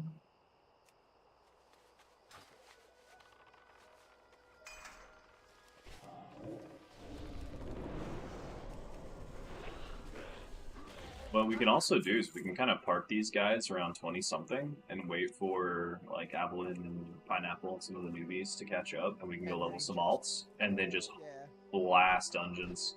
You start with like Deadmines. The way you talk about this game makes me so tempted to get into it. Sure. Well, the thing that's nice though, as much as we meme, the thing that's nice, we're not really playing like OG Classic. We're playing Season of Discovery, so there's a permanent 150% experience gain buff. So you just fucking soon. It's God. Okay, I'm fucking VPNing it. I'm VPNing it, I'm dude. level 7 already, and I've only been playing a few hours. I can't cheat on Guild Wars 2. I can't do that to it. It's not cheating, it's just deviating your attention. It's slightly just to a the left or right. polycule, dude. It's a polycule. Yay. Everybody's in it I already together. cheated on Destiny 2, so. Yeah, but Destiny deserves What's it. one Everybody- more, right? Destiny deserves it. Destiny cheats on itself. I Yeah. don't know if That's a also fair true, comparison. actually. Oh, you guys like the game? Too bad. Here's half of it. Gone! Every fucking year. Gone! Just bring me back. That's true, you are in it. You have to What do I come want play. back? I don't even know if I Everything. want anything. Bring me back Season of Opulence and I'm happy. Dude, same. No. I want the Bring back Leviathan. Cade. Bring back. They already did. And they already did for Final Shape. No, permanently. Oh, that's not gonna happen. I want my robot. That'd be so Back funny. If what? they're like, hey man, after all that and the sacrifice, you have to you have to come back forever. He's like, Okay. please just let me die. Yeah, this better be. Oh my fucking god. DNet, please. Listen, we had to get rid of Cade and got Crow instead. I feel jaded. You don't like his Karen A cut? No. You didn't like the 8 seasons of him coming to terms with who he was so you could become better? No. It's really fun. What? We don't like Not back. quality character building here. No. You don't want to be edged over the course of 4 years just for a little weak ass payoff. Like, oh, that was so awesome. Bro, but be so honest. When we saw Glint and Forsaken, that shit was so. That was hype. that Oh was my sick. goodness. Glenn was sick. Because That like realization where you were like, dude, are they gonna resurrect Ultron as a guardian? Bro, that shit was great. The best thing for me was Witch Queen and watching people lose their shit, seeing the Hive get the light. That was amazing. True, I remember that. Great. When you saw the Hive Guardians, Yeah. it was just like, there's And then you no find out, way. they're like, how do they steal the light? And then the twist, like, they didn't. They did. Yeah, the Traveler just gave it to them. It's like, oh, so good. I really I like think the I final would've shape. felt better. It's a good one. Like, I legitimately would have felt better if she had done it somehow and it wasn't just, like, given Yeah. to them. I don't know. But Yeah, that's yeah. the cool bit, because then the Savathun hella let's get helps these us with a two. bunch of stuff, which is Doesn't still anything kind of bad. Yeah, I love her. So good. That was like, I feel like Witch Queen was the real start. Like, Beyond Light advertised itself as the like, we're questioning the good and evil. Yeah. And like, it was cool because we were like using the darkness, but there's also the whole like plot point of like the darkness is just a tool. It's not good or evil. But when Yeah, just follow Savathun it. got gifted the light by the Traveler, that was when the world really felt like it instantly felt more complex. It was like, Did oh, you shit, this main antagonist has the light. Maybe things aren't as black and white as we think they are. have you played Heresy at all? Mo, have you played Heresy? I have not. Don't spoil it. I have only Okay. gotten Act 1. I want to play the rest. Oh, of it. but you already know who's back then. You already know who's back. That's all I want to Oh say. yeah, yeah. the The OG, Navigator, the first yeah. knife, baby. Yep. Yes, sir. See, if he can come back, why can't I have Cade? Well, and that's the thing. He's It is not. uber dead, bro. He's like, wait, what's bugged out? Well, that's the thing with Oryx. It's not really him. It's an Engram. Yeah, Cade could probably come back, but Oryx, the Echo of Navigation's not really Oryx as much as it's like an imprint of him before. It's an imprint from when Yeah. he met the It's- Witness. Because he doesn't even know he's Is it dead until you when he talk met to the him. Witness? Yeah, that's what it's from. It's an Yeah. echo from when he met. Because you tell him that he died, and he goes, "What? Why? How?" And then you tell him, and he's like, bro, he's like, so seriously? He's like, sad as fuck. yeah, he's like, it's just sentimentality. Oh, I got it's DC'd again. I'm coming back. Yeah, and then he's like, The good, voice good. line- I heard the voice line of him losing his shit on Savathun. Bro, that's what makes me want good. to act more than anything Yeah, else. yeah, That yeah. voice line of like, you are not my sister. It's just like, damn, bro. I don't know who they got because Okay, it's not the OG actor, but he's fantastic. The dude they got Yeah, is everything I've fantastic. heard is yeah. so good. I just need to get back. I like joined in to like 2 missions. It told me I had to go do more Court of Blades, and I was just like, could be playing Yeah. Monster Hunter Wild right now. Yeah, yeah. they need to wrap up or shake up the seasonal structure. It's only fun with friends. Everything else is always it's been a fucking slog for so long. See, my perspective is I don't think the seasonal structure is that bad. The way they deliver content, the season. Oh my god! Stop fucking DCing me, bro! Holy shit, game. Sorry, dude. Jesus, like the fucking 18th time. No. The seasonal content's fine. It's the way they tell the story. It's the way the story's delivered. That's go talk to the holoprojector. Go back to this. Go talk to this. I'm like, holy fucking shit, guys. Like, this is not. I think my kind of like controversial take, I'd say, is that I think everything about Destiny is A+. The only thing that's F is how they handle long-form content. Because I find that when you take a break for a couple months and you come back, it's like literally the best game known to man. Yeah. But the problem is when you try to play it as like a long-term MMO, like Guild Wars or like it WoW, sucks. Yeah, you have to take breaks. Because you burn out so fast. Yeah. Well, and a lot of the stuff that people grind for is not a good thing. No, I mean a lot of the have you ever talked to like a dude in Destiny who's like playing it long term and he's like fucking been on some grind for like 3 months? They sound like some poor dude stuck in solitary for like 2 months. Like yeah, I'm just like farming this god roll off this one thing. It's like, well, because it's kind of like it's like 10 miles wide and 3 inches deep. That's the reality. I love the game and it has some of the best gunplay, but it's like 3 miles wide and 2 inches deep. There's once you hit a point, if you're not farming triumphs, and if you're literally trying to farm god rolls, this guy needs some help, John. Even the god rolls are so unnecessary. Most of the game you can literally do with like a white gun and be fine. Yeah, you're fine. You don't need it. It's either that or you're a PvP sweater. Yeah, you're a crucible sweater. I'm gonna say something kind of crazy, right? I don't think Destiny can do like long-form grind, because the quality of a weapon isn't dependent on the quality of it, it's dependent on the weapon feel. Like an typical MMO, you don't grind for a piece of gear because the gear feels better, you grind for it because it's a direct step up. Destiny loves the way the Destiny grind works is you inherently have a bunch of positives in the way that a new piece of gear feels really good, but negatives in the way that you can't have an endless grind because everything can't feel good. It's not just power creep, it's quality creep. That's why it's amazing. That's why it's amazing when we get a new exotic that isn't dog shit or redundant. Exactly. You know, like that's why like when Lodestar came out, it's like, oh, it's actually good. Yeah, I mean that's just kind of like you said, it's kind of inherent. Oh my God, John, you are good luck. Incredible, but it has like a key flaw. Like, Destiny as a genre isn't made to be an MMO. It's made to be like standoff, because it's Halo, a phenomenal single-player game turned into an MMO, which in some ways is really awesome. It's Borderlands. It's just Borderlands. Yeah, the game's Borderlands. Kind of, but Borderlands also ends. You know. Well, yeah, it's like. That's why, like we're saying, there's two routes it can go, right? It can go the WoW route or the Guild Wars route. You can keep resetting the treadmill, which is what Destiny does seasonally, or you can literally keep the game going wide, like Guild Wars, and try to give people, more shit to do. And like they've tried to do both, and I mean, we all know how that, yeah. Well, that's why, everybody has whiplash, because like 1 month it's great, and 1 month it's just ass. And you're like, all right, cool. Like it's a hard game to manage. It is. I do feel for Bungie in some ways, and I especially feel because everybody thinks they know how to fix these problems. They're like, just give us stronger weapons. It's just they don't understand the long-term consequences. It must be so obnoxious being a Bungie dev and just hearing this stuff endlessly, like. Yeah, but also they do make. Yeah, but sometimes they do stupid fucking decisions, like sunsetting. Like it took them 5 years to admit that sunsetting was a dumb decision. Everybody was like, "Yeah, we know, we know it was stupid." I'm so sorry. I'm gonna have to think that sunsetting was a good decision. I'm so sorry. Why? This okay. No.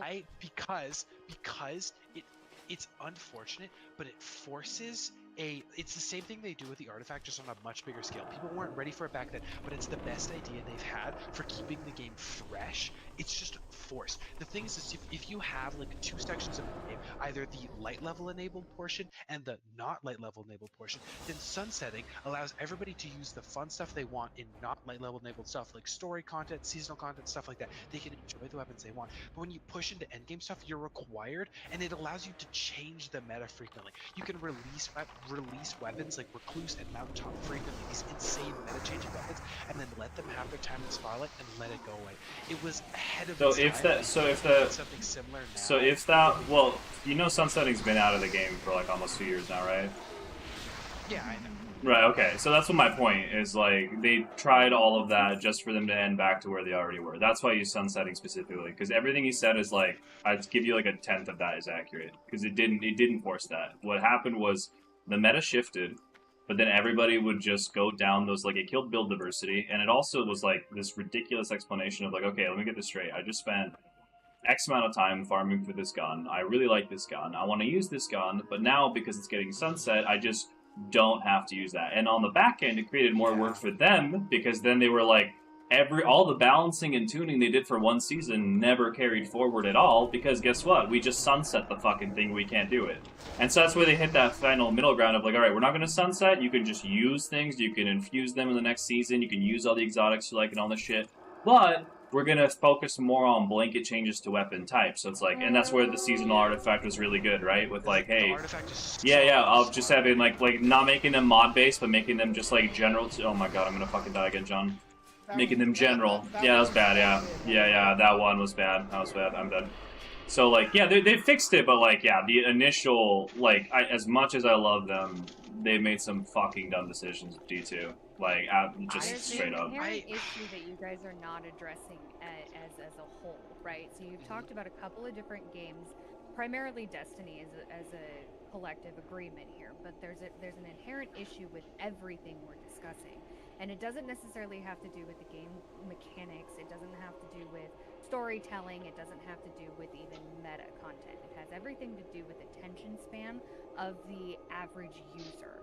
And the people that are playing these types of games, MMOs in specific, on a near constant rotation, that's typically, air quotes here, all that they consistently play. They're on a rotation of MMO type games, where they go in, they expect to do this grind, slog, level up and become OP expectation, and it becomes repetitive and annoying. So no matter what any game developer comes out with, it's all going to be the same thing. Gaming at large right now is in a lull, in a desperate need for new ideas, not necessarily for content or story, but mechanic and play. Because Destiny, their biggest fundamental flaw that's happening right now, aside from everything we discussed yesterday on just how their business structures happen, but their focus is solely and completely on streamer content. Everything that they put out is designed 100%. For streamers. And that's okay. We love some of our streamers, and they're great. Like, I love a lot of my Destiny streamers. They're fantastic. Dado, but we all love Dado, right?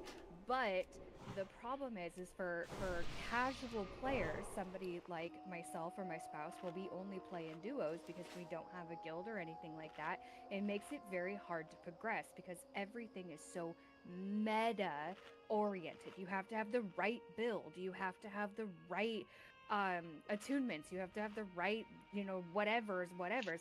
No, are we talking about Destiny? And I want to run. Yeah, I don't know if that doesn't sound like the same game. Like, what attunements are you talking about, or what right build? Like, what kind of content? Are you talking like raid content? Just builds in general. Like, everything's so focused on getting your weapons and getting the right builds and getting the right layouts, and there's no ritual content. I can confidently say I could take, and I'm a very experienced player, and this is just an example, I can confidently say I could take a subclass with no fragments, no assets, and all green gear, and tear it up. Yeah. Besides Salvation's Edge, and just destroy it. Yeah. Destiny, the thing is Destiny inherently makes you want to think. The skill ceiling is unfortunate. The skill ceiling is really high, and the skill floor is incredibly low, which is something I think they've done really well. because you don't even need legendary weapons to do well in the game.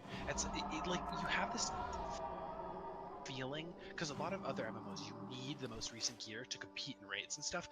Destiny doesn't need that at all. And with the introduction of the level system that brings you up to the level of the most recent person, you don't even need to grind power level anymore. Like I feel like right now is the most accessible Destiny's ever been. Yeah, I agree with that. Also, it's the most inaccessible because there is that the 3 miles wide, 3 inches deep thing where like if somebody wants to get into Destiny, it's overwhelming. Yeah. But it's so hard to pick up and enjoy. Yeah, the game doesn't tell you a lot of shit, which is also honestly kind of the MMO issue, right? Where like that's sort of the weight that the community has to lift. But yeah, I mean, I'm with Mo on this one that like there's really no like right now we can jump into Nightfalls, and even if you had like we could do a Grandmaster, and if you outside of like a skill, right, outside of like knowing where to stand and out like things like that, you could not even have any champion mods on your weapons. Yeah, we should. Yeah. You could have like no champion mods on your guns, and you could still clear a Grandmaster. I mean, it's gonna be more difficult, and that's where like the player knowledge is gonna have to come in. Oh my fucking god, bro! Sorry, one sec. I'm gonna die again. Starfall. Thank you. But yeah, no, I mean, it is very much like, and that the thing is though, I do kind of see where Evelyn's coming from. Because one thing that I would constantly troll my old clanmates about was that these guys would act like they were raiding in WoW Classic when they were raiding in Destiny. Like, if you're not doing this build and this build, we're just not going to clear the raid. Like, yes, we are, dude. Just do the mechanics. Yeah. Like, just do the dance. That's all you have to do. They make shit so complicated. They're their own worst enemy. They literally. I remember when that Sundra Doctrine or Sundra Doctrine. That's the most recent dungeon, right? That came out. That's on Rolk's ship. Yeah. It was so fun, and watching these guys talk about the mechanics, you'd think that you were doing like fucking you'd think that they were talking about like some PhD level shit. I'm like, dude, it's literally just like match the fucking symbols. That's it. Yeah, it's the thing about Destiny's community, and I came up with this quote a while back, and I think it's so perfect to encapsulate. I don't understand how a community, a game, a looter shooter, right? They've developed a community that hates looter shooters. I don't get it. Okay, they hate the looting. They hate the shooting. Ooh, that's all you, brother. Shoot for as lost as possible. They want to get as little loot as possible. Yeah. Like they don't want to have to grind the same role over and over again. They don't want to have to play the game very much. It's like, what do you want from the fucking game then, dude? Yeah. Well, I mean, the same thing. Campaigns. Yeah, that's what. Exactly. If you want stories, that's the problem. Destiny's never been consistent with good story. Their very beginning stuff, they were putting. You had to go to grimoires and log off the game to go get even remote details about the story. They still do it to this day with their internal pages and stuff. It's annoying. For casual players that don't do this kind of stuff, I don't want to spend hours worth of research just to understand some of the backlore of what's happening and why I'm in the place. And that's where D1 was asked. What was that? Sorry? I said I need ammo. Okay, yeah. I'll run with you. I'll run out with you. Yeah, D1 was horrible on that. D2 way better. The fact that they even had a campaign with Red War was way better. Yeah. But like, yeah, the Grimoire shit in D1 was sucked. Okay, let's not get nostalgia lens. Red War was ass, but having a main campaign was awesome. That's what I mean. Yeah. Red War was predictable as fuck, but it had some good bits. Had some great bits. At some point, you've got to go watch the actual story of Red War. That shit is so cheesy. Comparing it to like Final Shape is like. Actually, I try not to use the phrase night and day very often because when I want to use it, I want it to hit. It is night and day. If you told me Destiny 2 Red War and Destiny 2 Final Shape aren't the same game, I would believe you. Yeah, they've come a long way for sure. Yeah. No, but that's that meme of like if you go to Destiny. Oh, sorry. What's up? Go ahead. You're good. I was gonna say like that's the meme of if you go to like the Destiny 2 subreddit, nobody hates Destiny more than the people in the Destiny 2 subreddit. Yeah. Which is kind of the same thing with WoW. Honestly. Like, there's some game communities where I'm like, Dota or LoL. It's like, do you guys even like the game you play? And they're like, 6,000 hours logged. Don't play this game. It sucks. It's like, right, clearly. Yeah, that is the MMO experience. Yeah. I think inherently when Destiny started going to MMO format, they hit that kind of like that crowd, that mental expectation started happening, and it's been very positive and very negative. I think what Destiny needs, here's my example, okay, and I hate comparing them because they're not the same game. Something I was a big Warframe buff for like 6 months. Like I'm talking like I put it was hundreds of hours in. I was playing like 12 hours a day, like for like weeks in a row. It was actually incredibly unhealthy. And the thing I noticed about that game that was incredible was the fact that every hour or two you ran into a very explicit new mechanic. That was so cool to me. Like the fact that you could play and suddenly run into the railjack missions and boom, you've got like spaceships and stuff. It's a completely different game, yeah. And then suddenly you're playing as a like an enemy faction. Like that was such an amazing way to break up the flow of gameplay. Like if Destiny had a way to break up the flow of gameplay, things like Sparrow Racing League, where okay, I'm getting a little sick of grinding for this item, I'm gonna go run some Sparrow Racing League for some cool armor. Like you can't have. It's not just about different activity types. It's about different activities in its entirety.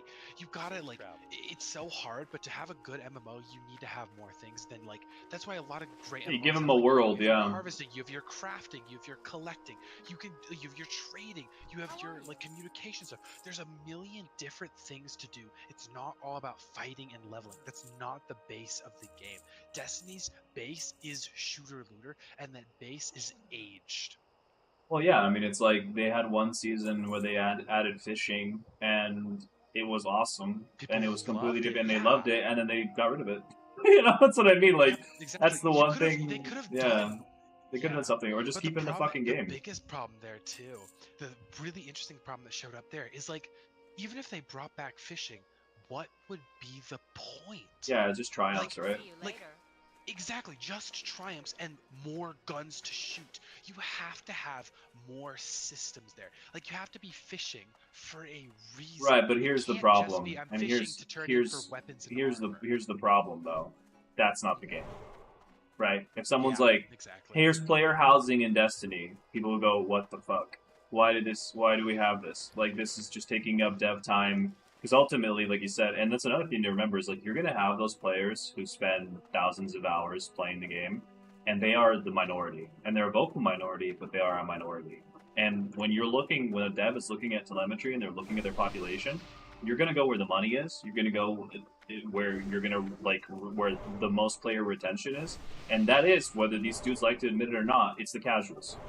And when I say casual, I mean like normal people with jobs and spouses and families and kids that can log on and have a good time and log off. They might throw a couple of, they're not even going to think about dropping $10 on silver to get some new set that they really like because, hey, they're Star Wars fans or they're D&D fans or they're having some crossover event. And that's fine. I mean, like, I remember one of the quotes from Yoshida, the director of FF14, was like, we're completely aware, like, we don't panic when we see a lull in player base. We understand that, like, people come in, they play through the content, and they go do other stuff, and they come back when new content's released. Yeah. Like, that's a normal thing that people do. But for the people who just, like, sit there and fucking grind their lives away, right? Like, like you said at the beginning, there's no answer to that equation. Because at the end of the day, it's just a fucking video game.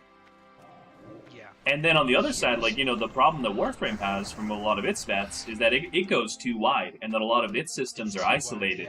And they're isolated. Like, how does the Railjack influence the Necromech? It doesn't, right? It's just, it becomes they don't interact at all, exactly. It's just, it's like, you can go do this, or you can go over here and do that, but none of it really, like, flows into this kind of, like, cohesive thing. It's just sort of, like, variety for the sake of variety, which is cool, but it's, not the game, really. Yeah, I think... as somebody who's been playing Destiny for, half my life at this point, as someone who has, like, in totality, like, 6,000 to 7,000 hours in it, I think that they're reaching a point, and I don't want to be doomer about it, because I love the game. I'm going to play the game until it stops making new content. But they're reaching a point where I think they have to take the medicine of branching out what the game is. It might mean worse things for the casual player, or if they market it right, it could mean a good thing for the casual player. That's honestly what they might be doing now. Yeah, I think that we might see that with this next step. Well, we don't know. That's what I'm saying. We don't know. Yeah, and Apollo, because they're saying, like, they're even saying, like, they're done with this story. They finally wrapped the shit up. They want to push the envelope or the balance of, like, what is the universe being, like, the ways to play. And honestly, like, I think it'd be incredibly disappointing if, you know, we see this whole new thing, it's like, oh, look, we're in Andromeda, or we're in, by the way, go talk to the holo projector. You know, like, that shit, I feel Yeah. like, is, like, this is the perfect time. This is their Not Secrets even, of the like- Obscure moment, where they could, like, break up the pacing and, like, all right, show us some different shit. 100%, yeah. The thing I'm thinking, right, is like you have to, you can see it trend. Final Shape did good because it was you can very explicitly see it's trending down now, and I think they have to like make some very drastic changes. I don't think Destiny can be categorized as a looter shooter. I think that is a detriment to the game's future based on its direction. It has to be more than a looter shooter if they want to sustain it. It has to have more depth. Like, imagine how, like, it would seem stupid on the surface because it's underdeveloped. But imagine you start off Behemoth, you hit it, and suddenly there's a new mechanic where you're, like, actually farming materials in locations. And you're setting up these drills in spots, and you have to, like, okay, I know everybody hated it from the Season of the Warmind one a while back, where you had to clear out the lost sectors every day, but they implement that and they just force it. Okay, they say, okay, we're gonna do this, and we're gonna create an entirely new material system, and everybody's gonna bitch because they're gonna be like, we don't want to grind for materials. That's not our game. They're gonna have the same complaints they did with crafting. Okay, and you just have to eat it. You just have to eat that shit. Crafting, Okay? To yeah, create no, though. systems. No, but here's the thing: Tell me how that's you different. can't put in, yeah, you can't put in a system that's like unpopular and just expect players to like eat it up. Like, people have been asking for You crafting can't. for a while, and I don't know how that But would it's even no add different. anything. Yeah, like that would just, so what you're saying is like it's just a forced material gathering. Like, is that what you're Almost because saying? you can't build a perfect system because of Well, the way those they don't deliver content, exist. and because they don't Perfect, exactly yeah, perfect that's what I'm systems saying. don't exist. Yeah. Because of the way they build content, because of how fast stuff has to come out, they can't put out something that will be they can't put out something brand new that will be universally panned as amazing on the first try. They have to lay groundwork, even if that groundwork sucks ass. That's my original statement. Is like they tried with crafting. Crafting could have been a really good fucking idea. They could have Crafting kept all the is. materials and everything. It is, but like back when it first launched, with all the different materials stuff. They could have laid that groundwork and then over the coming months given more depth to crafting as a function. They could have added more uses for the Hold materials. on, They could have added more specializations into weapons and stuff. so they did that, but they just kind of cut material. Are you talking about like planetary materials? Is that what you're talking about? Like planetary materials and the crafting materials they had. Like you have to have a baseline of how to interact with the game. I still think, and this is again, I got a couple controversial opinions on the game. Like I said, I think all the excess crafting materials that seemed like a waste of time could have been expounded upon and used in unique ways. But To change the weapon system. why complicate when you can streamline, which is what they just did? So like the crafting right now is fantastic, and they've even said like, hey, we're just going to deprecate some planetary materials because they're sort of just superfluous, and we're just like having people jump through extra steps to buy things. And so now with the way crafting is, Yep. right, it's like it makes sense because it's like, hey, what's the best way that you can Two down, upgrade? three down. Gotcha. It's like, what's the best way that you can like, you know, get a better roll on your crafting things, you level the weapon up, or you do things that are actually tied into different missions in the game, which is way more interesting and rewarding than like, oh fuck, I have to go to the Broken Shore and farm whatever, right, for 3 hours, which just fucking sucks in any game. So it's like they had that, but then I mean, to their credit, like they fixed it. Like that's just a better system that already leads people to do more of what the game is there for, right? Because it's like, when people go, hey, like, let's go play Destiny, who's going to be the one guy who's like, when I think of Destiny, I think about farming flowers. Like, nobody, right? Like, that's why it was so at odds with what it was. And, like, you could force it, but, I mean, they tried that, and it fucking sucked. It did suck for the time. That's the thing. I think they're afraid to make negative changes for the sake of positive futures.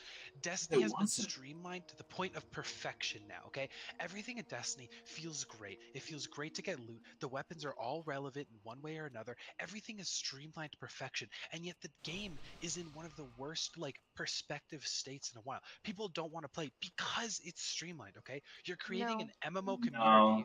Yeah, What? that's just Why do you wrong. think they don't No, want to dude. play? No, Hey, because so... you're coming from a standpoint of a min-maxer.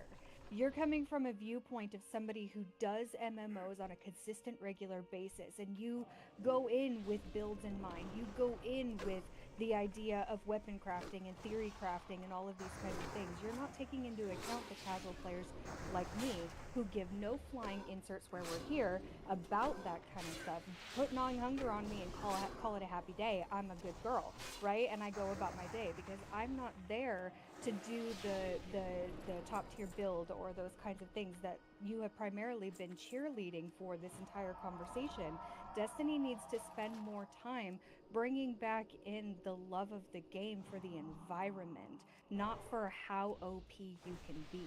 And To also, you, it seems streamlined, but for somebody like me, it's a monster to play. yeah, because there's just too much. And this is entirely anecdotal, but everybody that I've talked to this season has said Heresy is like the best the Destiny's felt in years. They weren't saying that during Revenant. Nobody was saying that during the first episode of Echoes. They were saying it during Final Shape, but the first 2 episodes they were just kind of like, yeah, they're okay. It's not great. Everybody that I've talked to that's played Heresy has loved it for like narrative, for atmosphere, for the guns, for just how the game feels, for even the new dungeon. Like, and so I mean, like, one thing to remember here too is like 2 things to remember actually. One, our individual opinions are not a reflective metric or barometer for the health of the game. And 2, you don't get bought out for $3.6 billion by Sony if your game isn't successful. So just some things to keep in mind. I think It's super funny. My husband it's- mentioned that too. My It's husband actually- mentioned that. That's what's wrong with Destiny is because they got bought out. But they got bought out because they were already on a right track. And like we were discussing yesterday, they were on a right track. They got bought out, and they're struggling to revert back to their right track philosophies because it's an easy cash grab for them to do some of these minimal content for high dollar value things, and because people are so captivated by the initial storyline. Well, and it the doesn't have beauty of competition. this game. It doesn't have Exactly. competition. There's no competitor. There's not a single Destiny 2 competitor out there. The closest people get to is saying Warframe, and Warframe isn't even remotely the same game. It's not even. No. Yeah. No, yeah. There's no other competitor in that space. So. It's actually really cool because Avalon, you're not wrong, Avalon, and I'm not wrong either. We're just on 2 sides of an aisle. We both prefer different things when it comes to the game, so we're both gonna have different perspectives of what the game needs. From my perspective, Destiny has been trending towards an MMO experience for a long time now, you know? And you have to decide. You can't have both. It's just not gonna work. But they marketed D1 as an MMO FPS. A lot of people who are unfamiliar, it's been an MMO FPS since day one. So like, yeah, that's, I mean, when you literally have a game that you could play with anybody on the world on one single server, like, bro, it's an MMO. You know, like, even if the max player count for activities is 6, or I guess 12 with Excision, but, 6 for, like, the raids. Like, the fact that you can play with anybody else in the world and they have those shared spaces, like, it's definitely an MMO, and it's had a lot of the trappings of an MMO. I think those are just, to your credit, like, those trappings have become more evident as time has gone on, which is actually, again, one of the issues of running an MMO. Like, how many times has WoW had an issue where Blizzard's had to come in and go, hey guys, we need to squash fucking currencies, or we have to squash this because, I mean, look at what happened to Shadowlands, right? They're like, oh, fuck, there's too many systems. Just systems bloat, right? Like, there's just too much shit now. So, like, that, I agree. Like, when you over polish something, and then there's, like, no rough edges, really, for anything to get snagged on, that's not good. But then when you have so many rough edges that every step you take, you're an ambulance boat, she's just like, what do I do? Where do I go? And you're like, and the realist answer is like, well, wherever you'd like to first. And that's just going to frustrate a new player more because there's an expected path of progression, right? Yeah. And there are players, who aren't like that, but that's not the majority. Yeah. I think that we've hit a turning point, right? So I guess I'll drill in a little bit more. I'll say MMORPG specifically, something in the vein of Guild Wars and WoW, right? I think if they want to go more looter shooter route, then they need to ditch Destiny 2 and they need to do a Destiny 3 because looter shooters are made to be more standalone experiences. The longer a looter shooter goes on, the less fun it is because the less everything matters. The more loot and the more shoot you get, the more it becomes just drivel. But that's literally every MMO. The more variety that you introduce into... No, that's just systems. It's just systems. We're talking about systems. The more variety you introduce into any system, the more it's going to dilute the system. Which is exactly what those games expect, because, like you said, you have to keep going, and so why you have push But against this is the that issue. Is like, yeah, MMO if and- they do, if they like did a D3, and that's why they said they're not even like Destiny 3 is not even on the radar, is It's because not gonna happen. you know it's not. Like Destiny 2 is literally like was made to answer the problems that D1 had, and they've even said openly, if we started to do a D3, how long would it take us just to get back to where we are in D2? So it's like, it would have to be something like the leap from like Guild Wars 1 to Guild Wars 2, where they're set in the same world and there's recurring characters and there's like, you know, themes and maybe things like that, but like they target completely different audiences. Which is why even like when you look at the mobile game that they're coming out with, it's just portable Destiny. That's all it is. Yeah, it's quite a bit differently, honest, or quite a bit different, at least from my perspective, from what I've seen.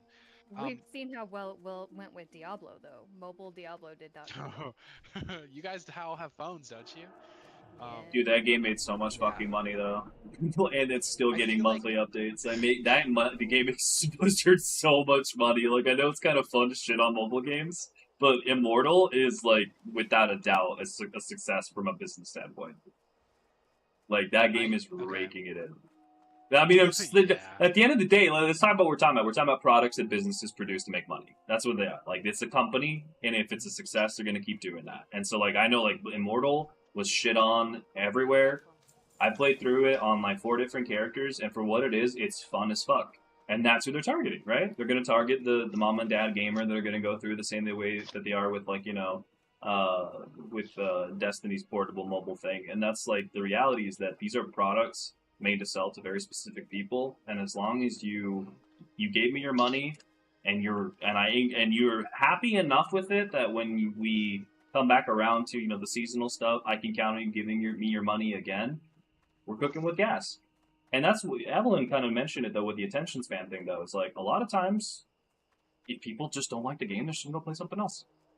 And then they'll come back and then they'll forget. The gamers especially are fickle as fuck. I've seen MMO lifers drop their favorite MMO just because of some like minor change that they didn't like, and they're like, "Okay, game's shit. That's it." So like they're throwing the baby out with the bathwater because they weren't. Watch out behind you. They throw the baby out with the bathwater because they just weren't, you know, they weren't happy with something that either affected them or whatever. And the reality is like, yeah, at the end of the day, people get a sense of like attachment and ownership because they've spent so much time in these worlds, but it's still. It's a product. You're paying to use a product, and it's in the company's best interest to get as many people to buy the product as possible. Fun fact: where Diablo Immortal made $525 million in its first year. Yep. Damn. Yeah. So you think about and like and how much did it cost to make? Like look at that profit margin. It's insane. And that's a free to play game. Was 300. So they almost 85,000 for the first 2 years, and then it increased in development costs after that. So it was under $500,000 for the first year. Yep. That's amazing. For the initial build. Yeah. There you go. There you go. Yeah, that's what I mean. Like who's gonna be the one NBA who's gonna be like, I don't know, guys, it's not really D5, is it? Like, you know, they're gonna be like, yeah, more of that, please. I think fundamentally at the point where Destiny is at is it's trying to go 2 directions and it's losing. It doesn't have a cohesive player base. There's no consistent Destiny player base because it's reinventing the fundamentals of itself so often. One day it's an MMO, one day it's a looter shooter, you know? And you have to just choose a market and accept that unfortunately you're going to lose a good chunk of people by choosing that market, but you're going to be able to develop a You keep talking about those things that they're mutually exclusive, but they're not, and they've proven that they're not at all. And so has never claimed to be anything other than yeah, they market themselves people, it's like saying, you know, Diablo's a looter shooter via the way that it handles mechanics, but it's, you know, from a more like kind of RPG standpoint because you just get a ton of shoot, you know, it's like the loot hoarding stuff. But like, I don't think they themselves have ever called themselves a looter shooter. They've just called themselves an FPS. And the only game that I can think, MMO FPS, you're right. And I think the only game I've ever seen call themselves a looter shooter was Borderlands, maybe? Borderlands? Yeah, Borderlands. Borderlands, like, pioneers genre, and I think Destiny falls into that genre. Yeah, that's what I'm saying. But like, question? What's up? Yeah. For professions, Yeah. In Classic, is fishing still considered a secondary? Yeah, it is, and you should get it because it's a really great way to make money passively. Yeah, it is. But no, you're good. No. I was just saying. I mean, like Destiny's definitely had those moments where like it's suffered from kind of like to give Mo some credit here. Like it has suffered from an identity crisis. Like John's heard me bitch about this game so fucking much over the years, and like. And I definitely was one in that camp. I don't think that's where the game is now, though. I think they're at a really interesting point where they can really kind of shake things up and show people, like, okay, like what comes next? Like, they keep talking about having things feel a bit more unknown and like non-linear campaigns, which sound cool in premise. I have high hopes for yeah, Frontiers, same, honestly. I think same. it's pretty cool. And we get to find out what that is in about like a month, right? Because they're kind of creeping up on like the release. It, yeah. They're just Who not gonna knows? say anything. Yeah. They're just gonna be silent. They're like, we have a lot to show you, but we'll talk to you again in 3 months. Yeah, like, probably. Well, I think the last X-Pac 12-month season. Yeah, I don't know how long this season's gonna be. Yeah, but I don't know. It's just like it's that endless game of cat and mouse, right? Of like gamers are always gonna consume content faster than devs can make it, and you can't just keep flooding something. You can't keep flooding a system with so much content that without there being like some detrimental side effects. Like it does have to be balanced and it does have to make some kind of sense. But yeah, who knows? I guess we'll see. I think as much as I'd love, there's a universe where Bungie is capable of outputting incredibly focused, quality story experiences and campaigns alongside the multitude of like improved features and systems that create the depth of world that a good MMO has. There is a universe where that company exists, but yeah, it's called the Witch Queen. Bungie doesn't. That's literally what they did with the Witch Queen, and then they dropped the ball with fucking Lightfall. Yeah, Witch Queen. I mean, Witch Queen got us crafting. They got us amazing campaign. Yeah, it was got everything. The best thing ever. Yeah. Subclass 3.0. No, you're yeah, right. yeah, they did it with Witch Queen. Is Yeah. the one we're living in. Bungie, when they actually make a good game, is phenomenal. Like they just have to. They have to have that mix. They do. And like part of me, again, I'm hedging because it's hard to just admit the fact that like, okay, yeah, the company just has to do better, because at the end of the day, that's like kind of thought terminating. But it's right. I mean, they just have to have management that doesn't fuck them up. The devs know what they're doing, but stop having management that just shits on people. Like, just let them fucking cook. The year of Witch Queen was phenomenal. Well, do you know what they did with that team? Do you know what they did with that team that made the Witch Queen? They fired them. Yeah. So what I mean, like that's what I'm talking about. It's like you recognize as a manager, holy shit, these people are an asset. You don't go, all right, guys, thanks, and then you get some completely different team to come in after. They're like, all right, we got to follow this up. And they're like, hi, I just started working here. Like, what are you talking about? Bro, and retraining new people is actually just so ass. It's so awful. Yeah, it's awful. Especially since game designers are artists, like inherently. So like, it's like bringing in a brand new artist to work on an anime or something. It's just like, dude, you're gonna completely fuck up the art style. What are you doing? Yeah. They like the last season, man. Yeah, you gotta keep it consistent. That's why I'm really stoked to see what the marathon gameplay reveal looks like. Oh shit, that's today. Oh shit. Oh fuck yeah. It's tomorrow for you guys, actually. Well, it's 7:54 on. Oh yeah, it's on the 12th. On the 12th. I mean today on the 12th. Rats, brother. 7 p.m. for me, so. Gotcha. Yeah, I'm stoked because like it's so funny how everyone's like, it's their first new IP. It's like it's not a new IP, bro. It's not a new IP at all. It's the first time they've touched an IP since Halo. Years now. Yeah. Since Halo. Fucking hell. Yeah, it's gonna be crazy. What you need here, John? Pendants. Okay. Yeah, we both need pendants. And then I gotta wrap it in after this one. It's Sounds 2 good. a.m. and I got. Oh god, yeah. Oh lordy. Okay. Damn. It's Fair only enough, 11. Yeah, I guess that's. Behavioral 2 packs. Oh, it's the same as me. You're in the same Yeah. time zone as me, Evelyn. Yeah, I'm on the West Coast. Yeah. It's both amazing and horrible here. I think as a capstone to the conversation, just like the final thing, if Bungie can pull off the very quality storytelling and campaign experiences and the broad system revamps like they did with Witch Queen, they have the best game, the best like of its.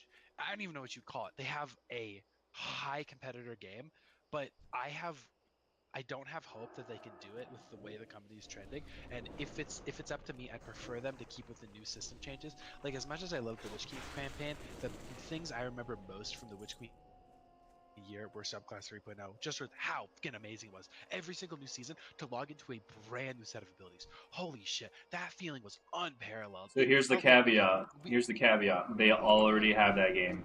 They already have that game. That's the same. There is no competition. The game you're talking about is literally the one that's out right now. Now, Yep. your opinion, like, of it, notwithstanding, that is the game. That is literally the game you're talking about. Like, there is no other game that does what they do. There is no other game that even comes close. There's no other game that can even get to coming close. Because, like you mentioned, this D2 right now is the sum of everything that D1 went through, all of the changes to... And I mean, it would be kind of fucking stupid if every season we're like, here's Void 4.0, or 4... You know, at some point you need some stability.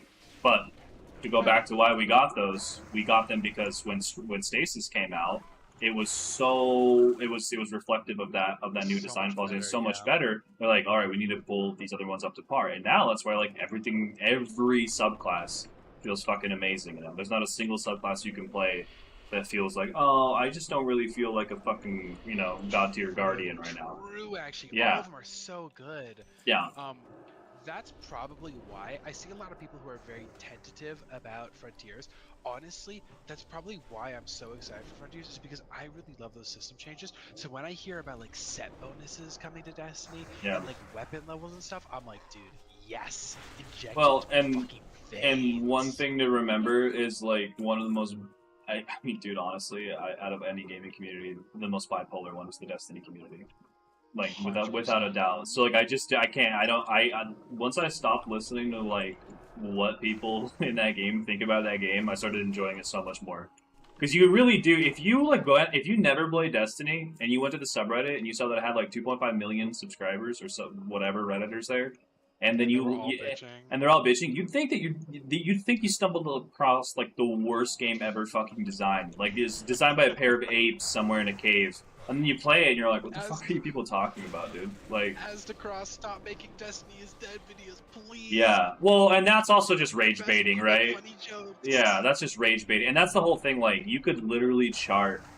You can give yourself a sciatica by the amount of fucking whiplash people have in that community for going, it's so over, we're so back. I made this joke back when Lightfall came out, where it was like, people started doing the, it's so over shit. And I was like, oh, we're at that point in the fucking, life cycle of an expansion. Because right around the corner, guess what there was?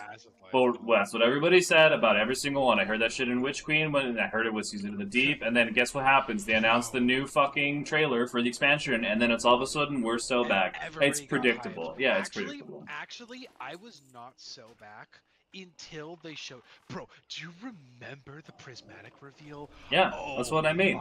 Yeah, they know what they're doing. That's what I mean. It's like, game's not going anywhere. They showed a trailer... Dude, I can't believe they showed a trailer. The main gameplay introduction trailer for that, for like 4 months, was like one new enemy. What were they? Dude, I still can't believe it. I can't believe they pulled that off. I hope they do that again. It was so cool. Because I literally refunded Final Shape. Do you need a towel, dude? You just sounded like you just fucking busted over voice. Like... Oh. No, you're good. I was just like, you're getting close, man. Like, it was just like... No, sorry. No, you're good. Stood up, so I wonder if my mic had... Oh, okay. No, you're good. You're good. It's just... Dude, I remember, because they had that first trailer, and it showed, like, the new area, and then the final story beat, and then the one new enemy, and it was like, okay, that's cool, but I don't care enough, and I had already pre-ordered by that point, so I got rid of my pre-order. I refunded it, right? Because I was on the Wii it's so overtrained, so hard because it looks so boring. And then, because I thought there was no way they would actually deliver, and then they come out and they have a like mixed subclass, exotic class items with multiple exotic perks, a brand new enemy race for the first time since the Scorn. It was just like, yeah. What? Yeah, it was good. Yeah. This is what I mean with like the one thing that people forget. It's like we're not the developers. Yeah. Right. But if you're a player, no. But what I'm saying is being good at a game and being good at game development are two wildly different skill sets. There's a lot of cross-pollination, 100%. but I think a lot of players think they make really good devs, and they've never worked in a game. And it's like, that's not true. Yeah. If every game company listened to everything their players said, dude, if WoW, like, I mean, Blizzard, like, one of the most kind of tone-deaf, notoriously tone-deaf, we're not going to listen, we hear you, but we're actually not going to do shit. And then they finally do shit when it's like, you know, towards the end and then things course correct at like the 11th hour. If they listen to like 3/4 of the shit that people suggested on the forums, that game would die overnight. Over. It's Yeah. it's just not, and that's the thing. Like a lot of times, like you see things from a perspective, or we see things from a perspective that just like we're not looking at the full deck, and how something feels and how something actually like contributes to like the overall health of an ecosystem. Somebody might completely disregard like a weapon or a role or something like that is actually is like a third or fourth path for maybe a different kind of player, but some other player like a spike player or a raider only might go, oh, this is dog shit, I don't even know why it's in the game. Because generally in those games, or in games across the board, people only care about things that impact them and influence them, right? Like, how can I benefit from this? Yeah. And we have this awesome microcosm here in this chat too between me and Avalyn, where we are literally the exact opposite side of the aisle. So it's so perfect because like you have to like, especially when having these conversations, one of the craziest things to run back on is my entire opinion is anecdotal. It is an Yep. anecdotal opinion because Yep. I'm not part of a team discussing these things. So while I think adding a ton of increased MMO features to the game is a drastic quality increase, something like that for Avalyn would just completely lose her. And that's like it's so like perfectly encapsulating of like why these discussions, while really fun, are just completely worthless in some Well, ways. no, not necessarily. I was gonna say what they're really worth it because that's that's sort of the data that you would want. Like for example, it's why like a lot of MMO companies, like I know like Eve Online has like the CSM, which is the Council of Stellar Management, and it's literally players that sit on that council and they represent Feedback. and submit feedback and act as representatives from different sides of the game. So you have like the miners and the PvPers and the ratters and the mission runners and the industrial guys and the guys that only play wormhole content. Because in games that are as big as MMOs are, the idea that you might find that one dude who does everything as much as he can, but he's probably not going as in depth into everything as much as that one guy who only plays that one type of content is. And so all of their opinions are valid in their own way, and that's where it goes back to the challenge. Like, these games are fucking hard to make, and prior to 30 years ago, they didn't even fucking exist. So like, I think that's one thing that people just like forget. It's like a lot of these. It's like Blizzard's been in this position with WoW the whole time, which is so crazy. They're sort of still figuring it out as they go. Because nobody's They still ran. subscribe to the same model. Yeah. That's the problem. That's the problem with MMOs at large, and why there is such a major philosophical debate about MMOs. They all follow the same baseline model. You've got solo content play, you have group collaboration type play where you have your guilds and your Congrats, dude. competitions and achievements and the like, and then you have That your was- PvP. All You three still have one types more. of players are vastly different. I Yeah. will not touch PvP with 10 Right. people. I will not do it. The segregation, right. And so but then also, the question then becomes like, what do you do? Right? If people are, and that's one thing, like, people are so thirsty for innovation in the MMO genre, but then you're like, okay, well, what do you, give us a suggestion, and then they'll rattle something off, and then you'll list okay, well, that's, this game, and that game didn't do that great for XY reasons or whatever. People are like, oh, we want PvP only MMOs. It's like, not really. You kind of do, but Perfect they end up example of being really small communities. Are you not going to get your last? Oh, you got it. Never mind. Yeah, that's run back. My bad. But that's the thing. It's like the innovation generally comes really slow and incrementally, and I think a lot of people associate MMOs with the boom, right, that happened in the mid-thousands, and that was really sort of just the perfect storm of infrastructure was getting to a point that it was never there before. More and more people had better access to networking. It was a completely new and novel thing. So all these games were just sort of, new shit was popping up constantly that was drastically different. And then once the landscape settled, just like any other landscape, now it's like, all right, we refine, we iterate, we refine. And now, I'm sure there's, everybody's like, okay, well, what's going to be the next thing? How are we going to, try to, you know, and then for some people, like, oh, it's NFTs and crypto and verified assets with owner or whatever, right? Like, they're just trying to throw shit at the board to see if it sticks. But the reality is, like, you know, the parameters of an MMO have been pretty fucking well established by now. And if something is going to come along that's really radical and different, it's probably not going to be very radical and different as much as it's going to be like, here's an MMO that's really focused on this one little bit that other ones might overlook. And that's going to, because it's all about niche carving, right? That's how you get your market, or that's how you get your audience. Yeah. 100%. Well, and that's how all consumerism works. Yes, you know, literally. You cannot have a single business model that focuses and caters to everybody. No. So you have to have a niche market. And I think realistically, you know, this is kind of not related to MMO, but this is why Breath of the Wild was so successful. Yes. Because technically Zelda is not new to the game, No. but Breath of the Wild was so different and so innovative, and it literally changed the shape of RPG gaming.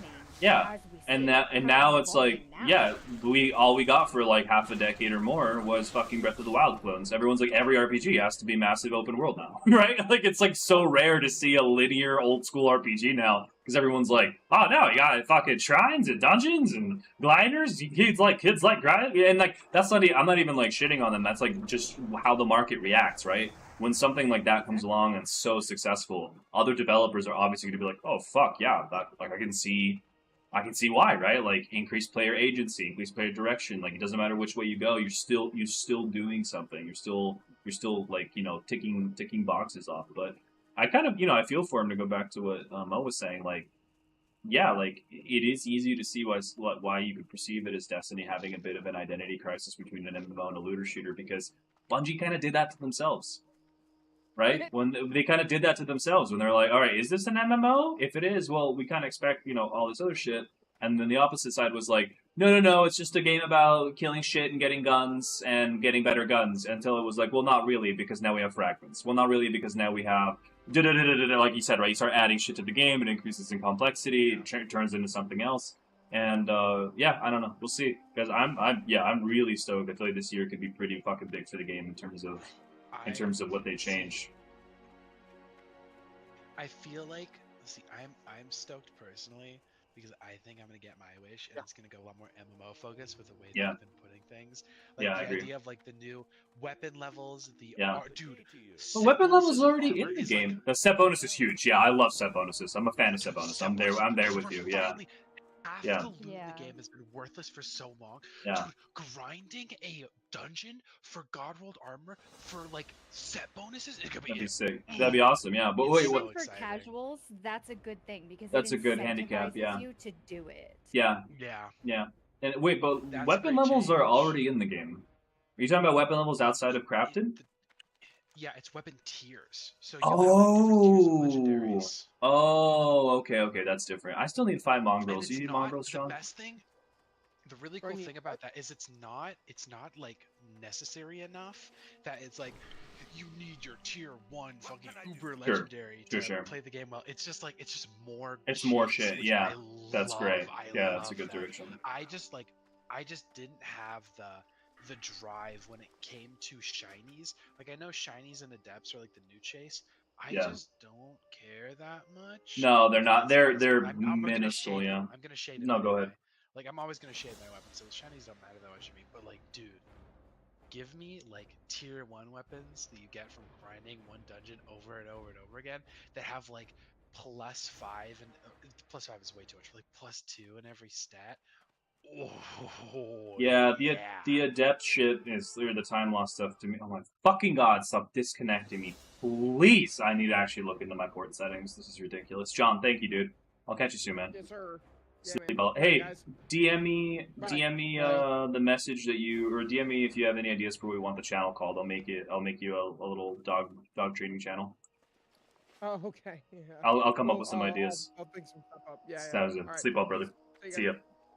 Yeah, no, I'm with you. Like, time lost and adept, it feels like it's like the last little sliver of extra shit I could like target, and even there, I'm like, I don't care. I really like. I do care. I just I love don't. time loss I and wish Like, I we'll did. They grind for just them. ugh. Yeah. It's just Yeah, such a I'm it's just a on the small hard like bump. end of things, though. Yeah, that's what I just had mean. a Like, major yeah. philosophical light bulb moment. What's up, JJ? Listening Welcome to back. the two of you guys talk about this, I have figured it out. I am your senior in age and gaming time. Okay. Oh my god, I figured it out. So you know how earlier we were talking about, targeting your niche target or your niche audience and making sure you're marketing to the right kind of people. The problem that Destiny is facing is their age group of demographic players. They are Yeah. struggling to get new players to come in the appropriate age group, age range. How's it going, dude? House hunts. Kind of game. So listening to you guys talk about it, what's so important to you versus what's important to me, an older player who has already spent my time going chasing the shinies and chasing the grind and being an S tier player, like we were talking about yesterday with my time as a healer, right? Yeah. All of that used to matter to me when I was your guys' age. And it doesn't. Nice, not once. Hell yeah. Anymore. I want a different kind of gaming. Well, and it's never ending. Super important to you now. That's what they're targeting, is just the age group. They're not focusing on maintaining loyalty to their players that have been with them for so long. And that's why there's a divide, because the people that are playing have been playing since either D1 or very, very early D2. They've grown up. So people have aged out of the content type. Yeah, well, and that's the thing. It's like the younger people in general, right? You have more disposable. You have more time on your hands, right? Like, you don't have a family, you don't have, like, you could find the dude who's like, 45 and streams for a living or something like that, but like, that's like, what percentage of the population is that? So like, it's gonna be the dudes who, like, mom and dad are out and it's the summer and I'm gonna just fucking grind on Destiny. But like, there's that old joke of like why a lot of people stopped playing WoW. It's like, well, there were a lot of patches since then. There was the girlfriend patch and the wife patch and the mortgage patch and the 2 kids and a white picket fence patch. And so like, yeah, of course they're not playing as much because that's not their life anymore. It was the stage in their life, and that's it. And yeah, the reality is, like, as much as a lot of people, I think, in a bunch of different MMOs say like, oh, these devs are catering too much to the sweats and this and that. They don't really. Like, a lot of, like, it's in their best interest to cater to the widest demographic that's going to be the happiest with the game. That's going to be like, all right, you're shredding.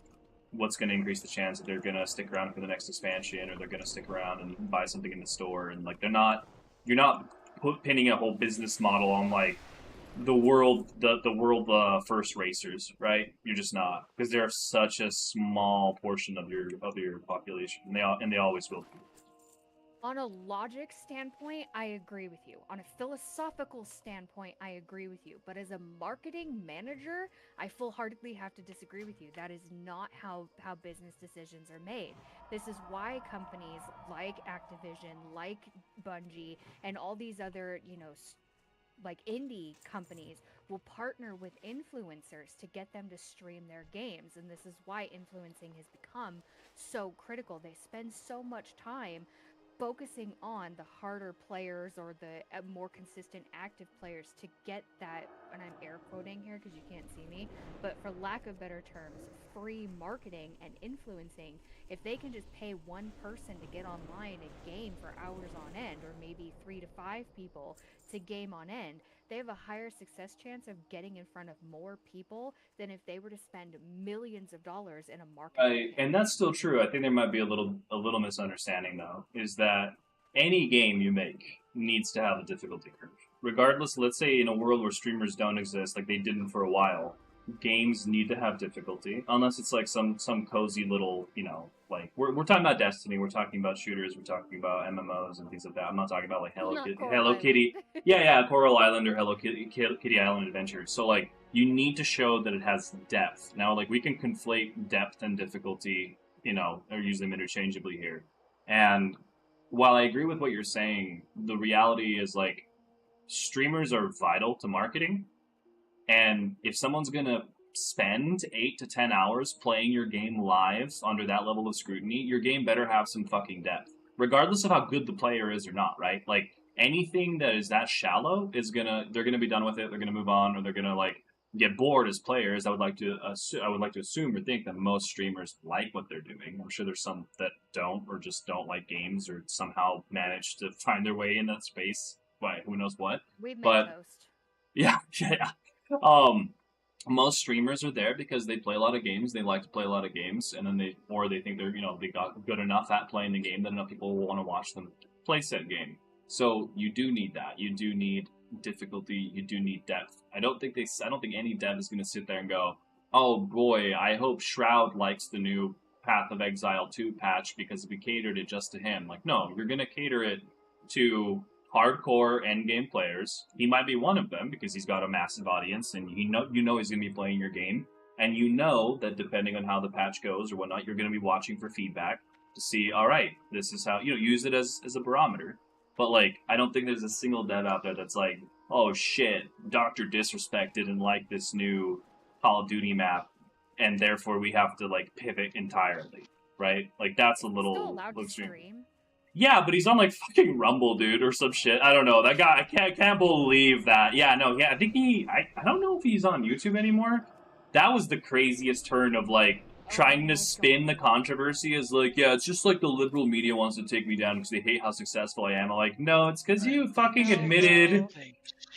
Yeah, it's like you're pretty sure. Yeah, that's right. And did you see like the fucking how low the camera angle was on that clip that he put out? And somebody commented on it saying, "I think it's amazing that you chose a POV that looks like you're playing chess with a child."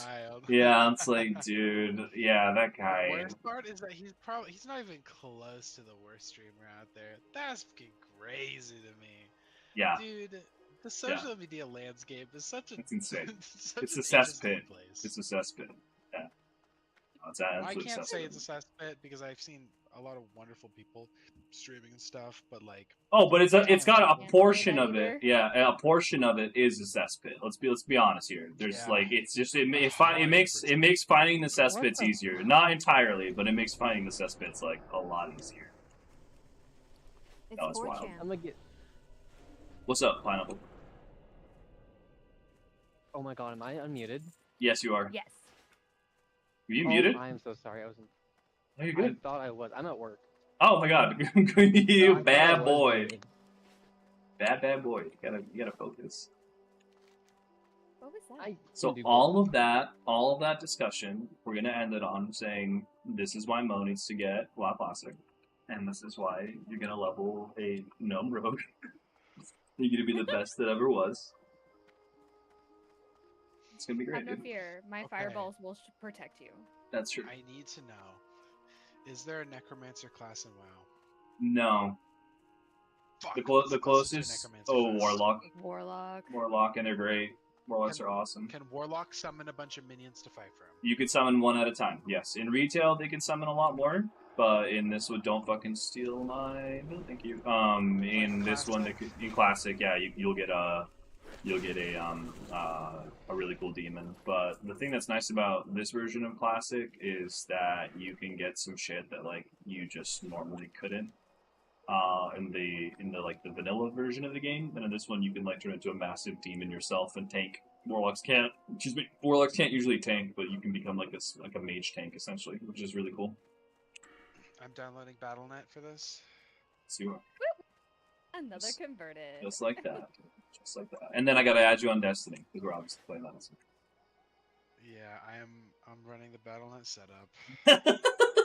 The resignation in his voice. Because I know it's gonna be after. I know I haven't had a game because like even Monster Hunter Wilds, I had planned on going into it with a bunch of friends, but a lot of those friends kind of bailed out on me. So like, I haven't had a game that I've really been like. I was worried. The reason I don't even have Guild Wars 2 installed yet on my computer because I knew that the second I saw like a 16K with the red fucking like pop behind it, it was just over for me. But now I'm starting a whole new one. It's just like I can't. Well, here's the thing: if you realistically, because like I mean, I play a ton of games. I've had friends that kind of like gaming go. No, that's totally not me. They like gaming, kind of sort of take them by the lead. If you need people to just be like, hey man, you've been playing for X amount of time, just take a break and do something, like that's totally fine. Like I don't want to, I don't think anybody here wants to see you be like, ruining your fucking life over. I mean, at the end of the day, it's just a game, and we're just here to have fun and chill and socialize. Yeah. And I typically agree with you. The problem is it's so bad for me. It's like I have like I'm lucky enough that I have gotten my hands on ADHD meds, right? And if I'm on ADHD meds for a week or more, it like rewires my brain. It functions completely differently, which is really cool because it's changed my life.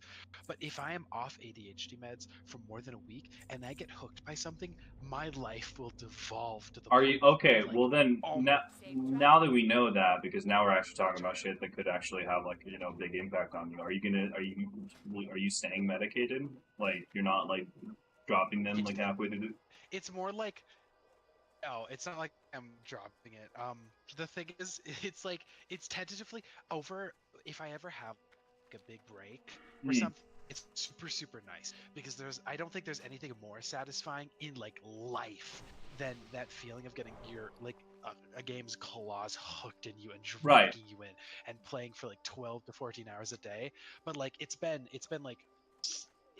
months since I was off ADHD meds enough for my brain to revert to that like pattern, and it's not going to change anytime soon. But it makes me nervous because it makes me like want to. It makes me want to go back and be Well, like, no, it's been months since I've got sucked into a game like that. But it's always like walking a tightrope. okay, well, as long as I was gonna say if that's the case, like I'll be honest with you, man. I don't want to be an enabler of any sort. And so, like, if this is something that might actually like genuinely drastically affect your life in a negative sense, then like let's talk about that. And just like I don't want to be like, hey, bro, I know you just like stopped doing coke, but like here's a dime bag, homie. It's just it's just one line. Yeah, like that's different, right? So if it's something that could really stand to like, impact you in a negative way, then let's talk about that, dude, because I don't want to be nobody here wants that. Nah, it's not that serious. I've built enough stopgaps in my life up to this point to be able to avoid situations like that. I just tentatively say it because it's always like something I like to keep in mind and joke about because it was something that happened a lot in like, especially for me high school. It was just insane to watch it. Just like you know yourself best, but can you promise me one thing? And that if it really does start to get to a point where you feel like it's sort of taking on a life on its own, can you tell me or tell anybody else here that you feel comfortable just to chat to? Just like 100%. okay, yeah, she will. Okay, you don't even need a word. You're already the Discord mom. JJ already fucking decided earlier today. She's like, I'm pretty sure she's the Discord mom. I was like, yeah, she is. Sorry, go ahead, mom. Official title, Discord mom. I'm gonna change your name. All right, sorry, go ahead, mom. Go touch grass. No, you're totally fine. I was just gonna say, yeah, like I have too much riding on my success for me to allow myself to get to that point. Okay, cool. It's like I joke about it, and it's like serious in the way that like if it did actually get to that point, it would be bad. But I have enough self-control that I've built up over the course of my entire life that I would never let it get to that point again. Good. As long as it's not, like the 3 years ago, my Warframe phase, I think of those memories incredibly fondly. But in the totality of how they affected my life, holy shit, was it bad for me. Right. Like it was like 14 hours a day, and like I was keeping up on grades, I was getting things done, but man, my body was just like, it was just not doing good. Yeah, no, I feel it. I've been there. I know what you mean. Okay, well, cool. As long as we're just like, we're literally not throwing you to the sharks. Okay, cool. In that case, we are on Wild Growth, Season of Discovery. I'm just kidding. I love that you like started with the social responsible moment there. I'm very proud of you. Thank you. You guys are on WoW Classic, right? Yep, WoW Classic, Season of Discovery. Yes. Oh, Alliance. I have to pay. Alliance. How much is it a month? It's 15. And you don't have to buy retail. It's just it's separate thing. Yeah. Can I afford $15 a month right now? Probably. Listen, no before you get there. No before you get there. Well, I'm used to playing MMOs that are free to start. This is my first one that I've run into a subscription MMO because I've played Guild Wars, I've played Warframe, I've played Destiny, and they're all free to play. So this is the first time I've hit a subscription point. And if you get your budget and yeah, make sure you're not putting yourself in like dire straits. Oh my god, I'm gonna cancel my streaming services and replace it with this. Listen, I've made that choice. That's what I'm gonna do. Hey. I'm okay. I have the Amazon Prime streaming service because I was using it to watch Common Side Effects while I was streaming. That show looks great. That's over. It's so good. Need to You watch. should I'm a watch huge it. fan of Mike Judge. Yeah, I love his shit. Yeah, so I think I'll go cancel my Amazon Prime here, and we'll replace it with the obviously it's way better. And we'll gift you a copy of The War Within when the time is right. You're like, hey man, you got used to slow crack. Now get used to fast crack. Now try some speed, baby. Yeah. I'm so afraid to get The War Within. I'm such a the storyline. I'm a lore junkie when it comes to WoW, and I'm so afraid to play it and learn the storyline. No spoilers, please. But I'm not gonna spoil anything now. Do you remember? Did you play? Oh shit. Hold on. Battle for Azeroth. yes. Did you do the quest line for the? I mean, she ended up becoming like in Legion. She was the priest's legendary dagger. Zalataf. Did you do the quest line in Drustvar where you you go to help this what is it called? It's like this high elf or blood elf. You help her with this like ritual, and then it turns out Yes. she's sacrificing herself. Yeah. So Yep. the essence that was bound inside of that dagger basically possesses that elf's corpse, and Zalataf is essentially the primary antagonist. We don't really know what she is exactly. We know she's like associated with the Black Empire, but we don't know if she's an old god. Because at one point in BFA, she strikes a bargain with N'Zoth, but we don't really know what it is. I think it's something like she brings us to him, and then she gets her freedom back. I think she's kind of like an agent of the old gods, but she's playing some. All I know is like I'll be honest with you, nothing of substance so far really has happened that hasn't really happened already in the lore. It's just kind of been more front and center, like all those like ruminations or stirrings, like hey, maybe the Titans aren't like as benevolent as we think they are, right? Like because they're kind of all about that a long time exactly. Now that's a lot more front and center with the Earthen, because the Earthen are kind of just like realizing that they were kind of kept like slaves. Essentially, it's like yeah, basically. But the coolest thing, and just my little like thing, my little theory is that we know that in the next expansion, it's called Midnight, and we're going back in time to unify the Elven tribes in Quel'Thalas. So I'm sure OG Sylvanas will be there in some way. And we know that what Zalataf is trying to do is essentially corrupt the Sunwell into a void well and usher in like a permanent night, like a permanent midnight in Azeroth. For what reason? I mean, it's basically Void Lord shit. Yeah. Well, here's the thing: the way that they've set it up, right? Because when they announced the last three expansions, they've never done that before because they said it's going to be like a 3-part, right? The War Within is the beginning, the Midnight is the second act, and the Last Titan is the last one, which is really going to get into like some more Titan lore. Now, my theory is it's basically going to boil down, because it's Blizzard's story, it's going to boil down to Renalash. We're finally going to see Renalash, which is that fated, the fated like war between light and dark. So it's going to be the Void Lords finally show up, and we have to like band together to stand against them. And maybe the Titans are on our side, maybe they're not. But it's going to end, whatever it ends with in the Last Titan, because Azeroth is technically the Last Titan. It's going to end with Azeroth finally waking up. And whatever she becomes after that, it'll be a new arc, but I think they're going to end. Because let's be honest, WoW's lore is great, but their ability to tell a story is just like, holy shit, guys. It's gone downhill for a long time. Legion was the last time I paid attention. Whoever wrote the Legion story, hats fucking off. That was incredible. And then It was good, yeah. everything after that, I was just kind of like, what the fuck are we doing? Like, none of this makes any sense. Yeah, it's just wild. But, yeah, there's really, like, you could play through the War Within right now, and you could be like, oh, that's cool. Like, we're seeing stuff that, was kind of, like, we finally get to go to Undermine. Undermine is awesome. We finally get to see the Goblin Capital, and there's some great little, like, stories there. And deal with Gallywix, which, we've been fucking putting off for years now. But outside of that, like, nothing's really happened. Like, we went underground. Like, that's really about it. Considering our planet's about to wake up, I mean... Oh, we're like 4 years out, so who knows? But yeah, just feels like we're just constantly waiting for the other shoe to drop. Sorry, what's up? No, you're good. I said you guys are just saying shit. I'm so fucking here for it. Oh, dude, you're gonna love the Yeah, WoW. it's lost on WoW lore is awesome. Very lost Is on me. awesome, and it's so deep. 20 years. 30, because it started with Warcraft. 35 yeah, actually. 30 there's Warcraft. Before. Before, yeah. Yeah. But how you guys are with all of this is how I am with Guild Wars. Yes. I have never Guild Wars played Story's Guild Wars. so cool. And it's I only it know actually Guild Wars connects. 2, though. I know all of it. I was a nut for it in Guild Wars 1. Dude. I know All of I it. know is Living World Season 4 was some of the best storytelling I've ever like experienced in any piece of media ever. Was that- Holy shit, dude!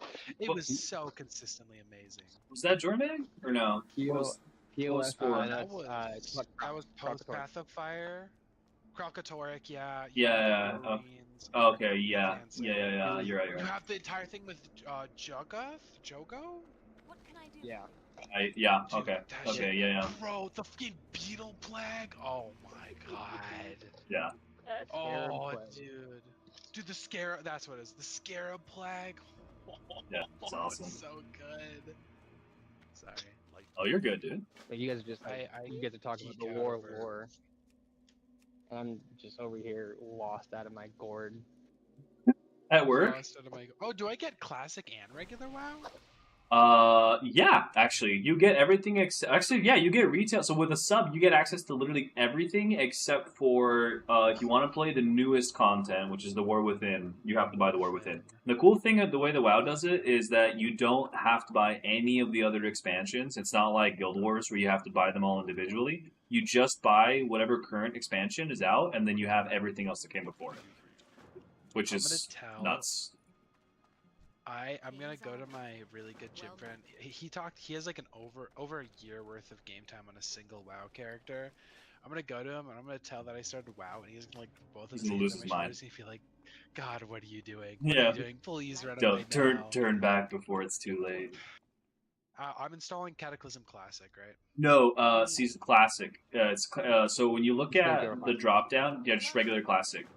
Cataclysm is Just what's called an Warcraft era Classic? server. Yeah, Warcraft Classic. Yes, Kata is what's known as the era server. Those sort of move through time.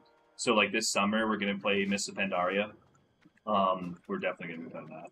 And then Classic is one that's just kind of only vanilla because the game's changed so much over the years. Okay. I like the way that they're doing it with the eras, though. For Me people that too, maybe and don't thank content fucking and Christ.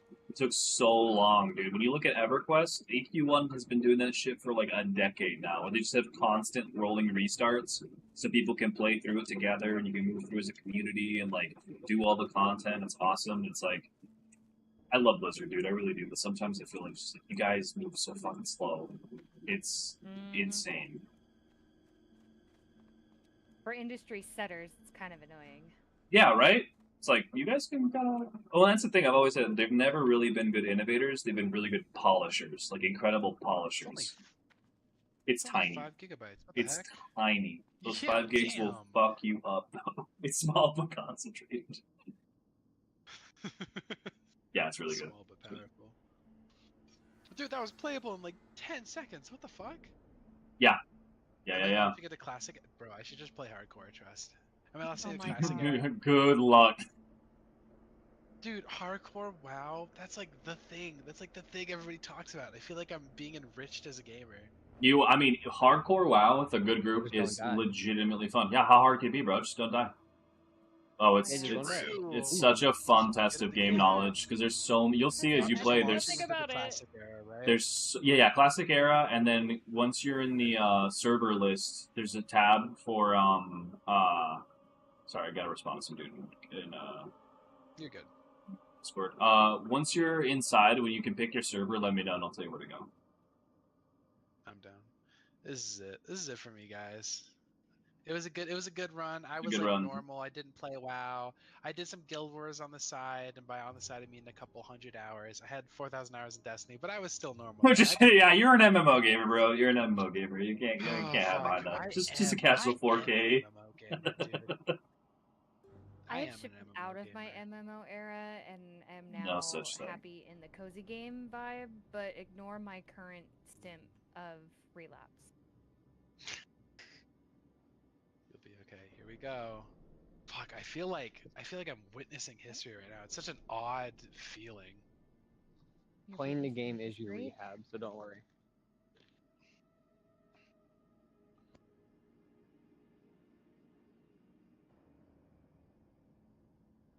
Aw, to be young again.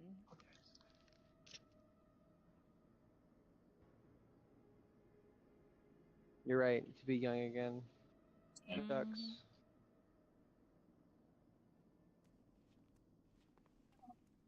this guy's level 29. I should not be here. Fun fact, I found the kobolds again. Oh, you found him. I was Good. literally about to ask you. Fuck. How long did it take you to find the kobolds? Oh god, all the way through our financial conversation. Yeah, it's kind of cute. You were like, you need to think about your future. He's like, I'm gonna play WoW Classic. You need to think about 401ks and Roth IRAs. Nah, I'm just gonna roll a WoW Classic.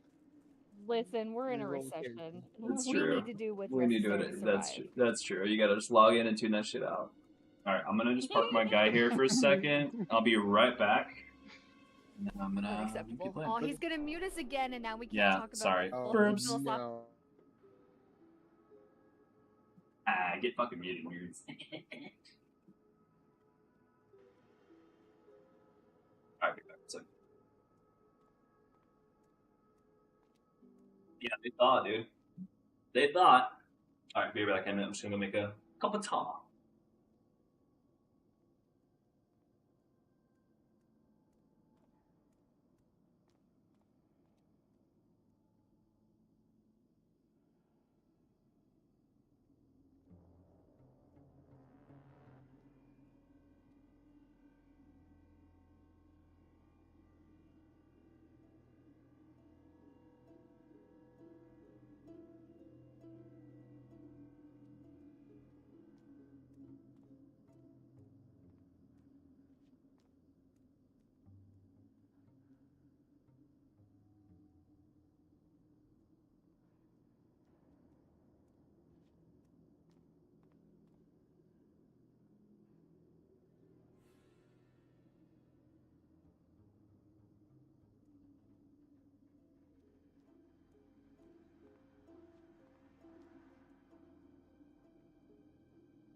You're gonna sit there.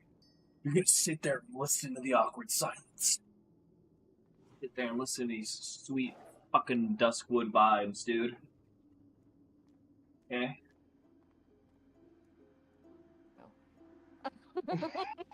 He's back. Rolls Here I was trying left and to right. be all funny with the cost effectiveness of a penguin with actual data, but now you're making me divulge secrets. Fucking what? Ghost, you really need to let us read have your access to your chat. chat. Yeah, we need access to chat. Chat, Oh, we're chat wants to hear. They said it, not us. You could type to Yeah. chat, bro. You can type whatever you want. Use them thingies. No, They want to hear us the talk. only reason I do that is just recently I had to ban an individual because they were just getting a little hijacky with the whole. Rude. Yeah, it was just not great. It was not great. So I don't think any of you guys are gonna do that. I'm pretty good at spotting vibes, and I kind of gave this person like a couple of chances, but I'm just like right now, I'm just keeping shit nice and tight and focused.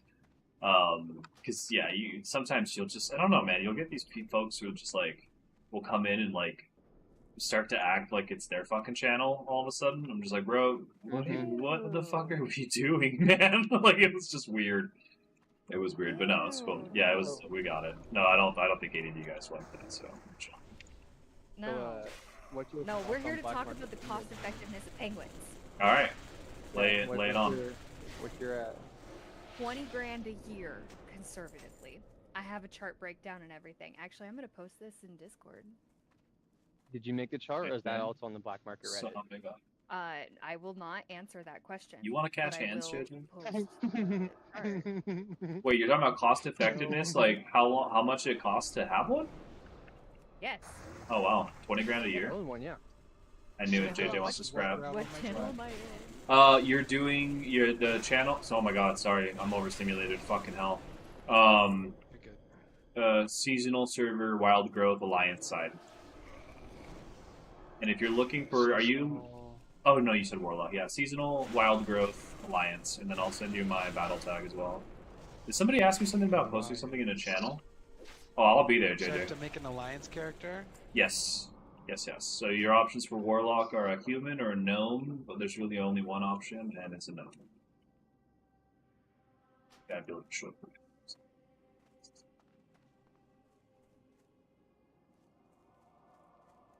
So it'd be cool having a pet penguin, though. It'd be cooler having a pet gnome. That's illegal in like 7 states, I'm pretty sure. It'd be cooler to have a pet gnome?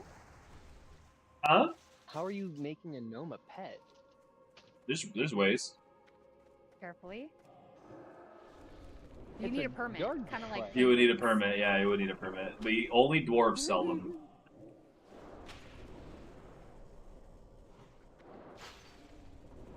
If I see someone with a gnome on a leash taking it out for a walk, I'm walking home. I'm not kink shaming, I'm kink asking why. Reasons. The answer is reasons.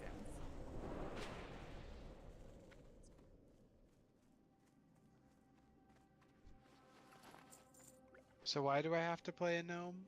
You don't. You don't. You can play a human. So there's so that was so earnest. That was adorable. Well, No, you don't. You don't. I'm thinking in terms of min-maxing here. So my No, crazy bro, thing is going to, don't. like, okay, so Don't we min gotta- max. Trust me, homie. Apologize. If you try to go, listen, brother. As somebody who's been playing this game for 20 years, if you're trying to min max this game, just uninstall. This is a fucking 20-year-old Yeah, boomer just- game. Like it's not. You're not Hey. here. It's a It is. I'm right there. Like it's a boomer MMO, dude. It came out in 04. Like let's be honest here. Yeah, the racial differences. Can you what? Can I min-max in it though? It's an RPG. You can min-max it anything. That's just not going to be like. It's not really going to be. A fun experience? Not really. No. The way this game is structured, you're going to have to go out of your way. But yeah. So you'll only have 2 options for a warlock if you're playing alliance. It's I gnome love how or it doesn't human. tell me what any of this Go shit human. means too. That's my favorite part. Oh yeah, It's absolutely. like, bro, what the fuck does increased intelligence mean? Damn. So increased in int will scale better with warlocks, and that's the passive the gnomes get, right? That's increased in. Yeah. Yeah, go gnome because they have the increased in. Yeah, because gotta humans get play increased spirits. gnome. Spirits useless for fucking warlocks. No. Okay, we're doing gnome. Okay. Oh, yeah. Fuck it. We run it back. And you get escape artist, which is nice. Oh, you don't get any change in body type, huh? Nope. That's funky. You gotta do For I love the face and Made in hair. 2004. Yeah. No. Made in 02. Oh, Made in 02. God. You were born in 04? Yeah. You just Isn't it aged a past your few bedtime? Fuck you. It's only 11:46. Oh, that's right. Same time zone. Yes. It's past my bedtime. Oh yeah, you guys are. Dude, Fuck you don't later, have shit. specific face changes. You just click different face presets. Yeah. What? Yeah. That's crazy. Yeah. So thanks for the follow, dude. Aw, This That is was the it. hit This is the thing back in the experience. day. This is it, brother. We're gonna. that was spoiled. Okay. The name is unavailable. Is my name gonna be Yeah, available? like get creative. Oh, my character name was available. Never mind. Okay. Let's make I sure hate Wild how you can't Growth have Alliance side. Enter Pro. Everything is so compressed. I fucking love it. It's going to start tossing in add-ons. It's gonna be great. Oh God, add-ons. I spent 2 hours last night setting up. Yeah, my well, add-ons. we're gonna have to walk them through it. I can figure it out. Even better. We That all have to walk boy. through it. I Yeah, work just at tech, download- but I can't figure out True, add-ons that would for be 20-year-old. hilarious. I don't know what He's gonna be posting Listen, in the you Discord. Work in tech. We have You need no to call tech expectations support. of you. We have to call to do. tech What the fuck support. do you mean by that? Okay, fine. Maybe. Oh, I hear shit. I'm gonna be right back. I'm the devil. I just made a rage quit. I'm sorry, guys. Yep, it's okay. Hey, I work in the industry too. I'm allowed. And I'm a manager. What industry? And I'm a manager. That's great. I'm gonna clip that. That's a I got that's a right, soundboard. Yeah, that's a soundboard clip right there. People aren't just listening to you in raid chat. And I'm a manager. It's going good, We Seal. just How you did doing? screen quote for the night. We did. We did. Nice. Well, I don't know. I think the stream that goes to the soundboard. The stream quotes just there. I need to type those up. Those are just I think text chat only. So the homies in text chat get a little bit of good time in the sun. Yeah.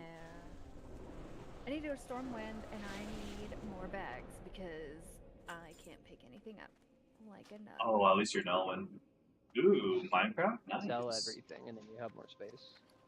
It's true, but when I'm in the Jasper Lode mines and not near anything, I'm fucked. Ah, swear words. I'm sorry. I'm trying to do I swear. Okay. No Is flavor this cuts swearing not it allowed? is over. How was the aneurysm? They talked about Nomergon and how we're ingenious inventors. It's Skip. pretty cool. That's gonna be your favorite button in this. Oh, RPG or story in an MMO? Skip.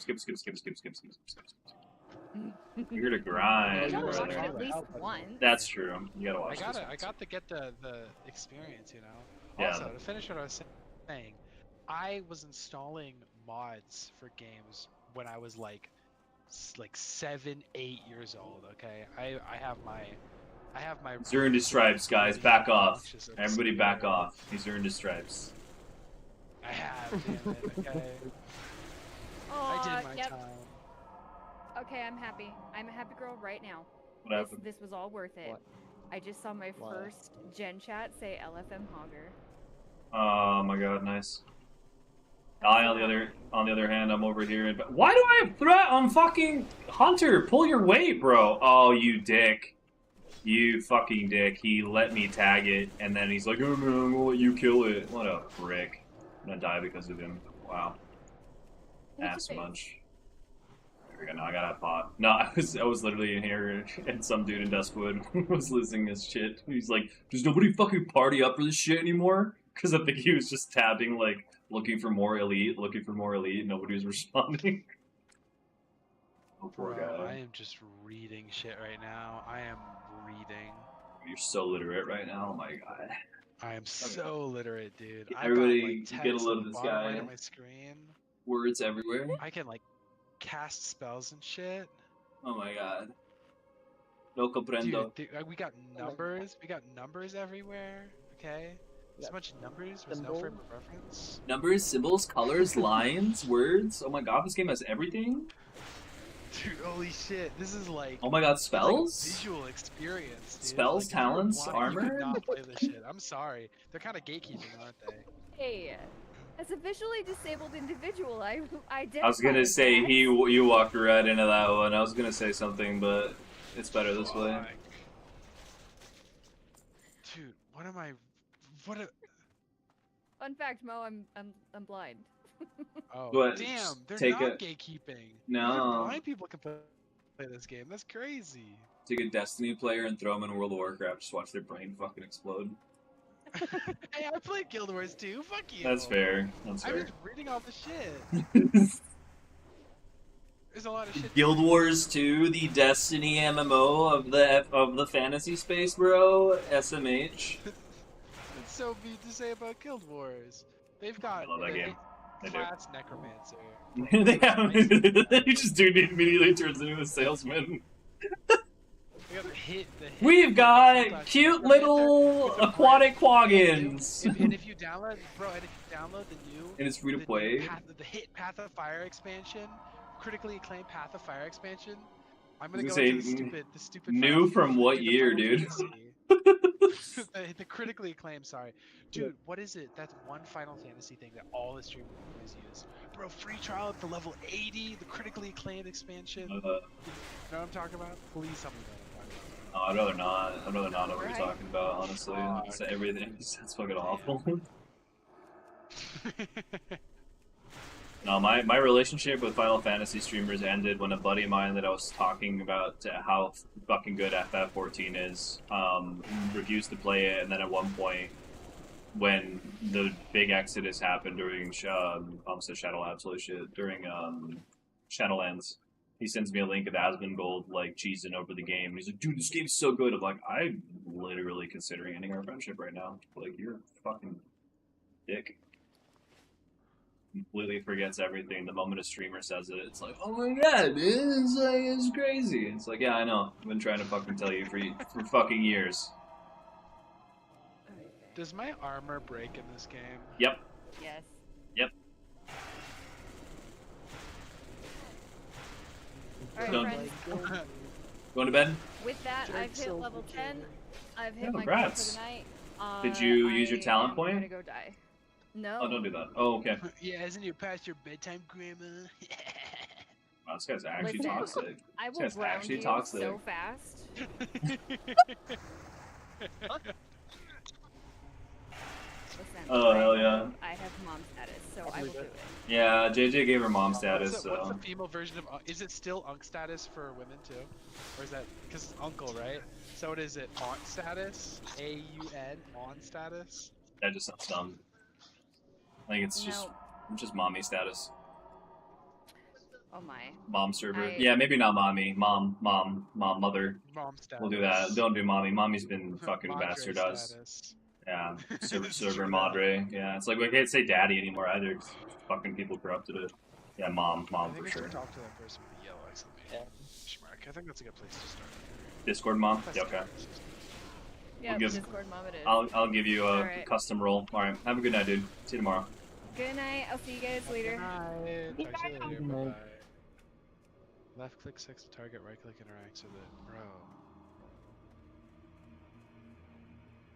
Literally, Guild Wars control scheme. That's crazy. Widowy wild. What do we? Walk There's a wild. widowy in shame, whoa. Bro, You you can ain't no talk to shame. people in this video game? What is it? Early 2000s? Damn. Bro, it's a built-in text box. Oh my. Now you can get ignored by women online too. Chat box in my video game? Bro, is that a UI UX design in my video game? That's crazy. Sleep well. I'm gonna do get some wolf meat. Wolf meat. Meat. Oh, I have light armor. Zam. Yeah, you're I started the beginning parts of like, what is it, Paladin, Priest, and Hunter so far, and I have had the most fun as a hunter. yeah, they're cake, dude. You just walk through everything. What race I did you hit go? one button. Yeah, literally. You actively get punished if you hit more than one button because you'll pull thread off of your fucking pet. So you literally just send your pet in and just auto attack. I don't even have a pet yet. I don't know how to get one. Oh, you get one at 10. That's I you. just- It's part of the hunter quest line. Yeah, you get it at level 10. Oh, okay. The nice thing about There's warlocks so is much- you're gonna get your pet at level 1. So one thing, Mo, when the place you just spawned into, there's gonna be a guy who looks like all purpley and swirly and shit. His name's the Rune Broker. The thing that's See him. different about this version is that all of those were hidden around the world and we have to discover them. Runes get engraved onto your gear and give you specific abilities that were not originally in this game. Now you can just talk to him and you buy all the runes for 1 copper each. So I highly suggest when you get enough money, just buy everything. Right click to learn it, and then press P to open your spell book. Find the one that says Felguard, like Rune of Felguard. Throw that shit on there. You get a Felguard at level 1 now as a warlock, and that's probably going to be the best pet you're going to use for a hot fucking minute. Felguard. You're saying so Felguard. many things, and I I kind know. of get the idea behind it. You but got like, it. I believe in I'm you. reading so many different things right now. It's okay. I'll DM it to you, or if you forget, just DM me and I'll respond. Because you got auto attack.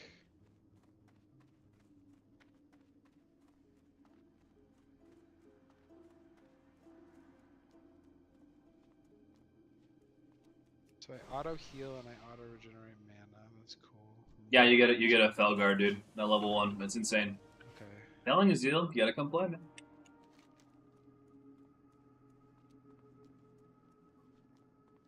Jitters. Yeah, it's wild, dude. It's awesome. What can I do for you?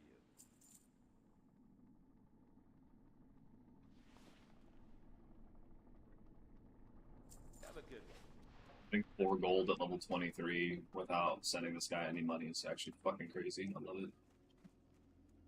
I'd be so fucking broke.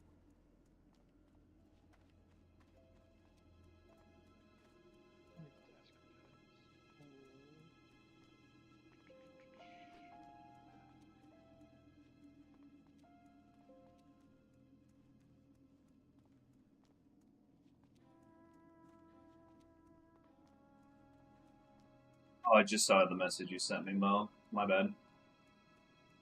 No, you're good. I ignored it on purpose. I believe it. Yeah, dude, the dots are so great. The dots are awesome.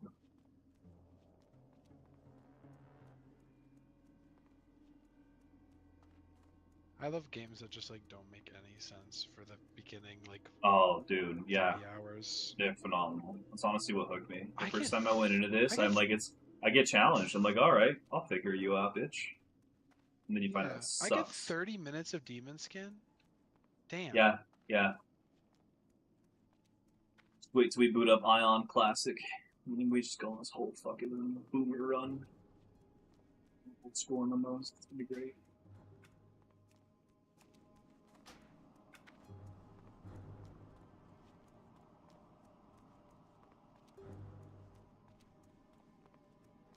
This person's got name is increased what? my Cassidy? stats. Cassidy? Yeah, yeah? How did you get that name? Oh, that's great. Fish.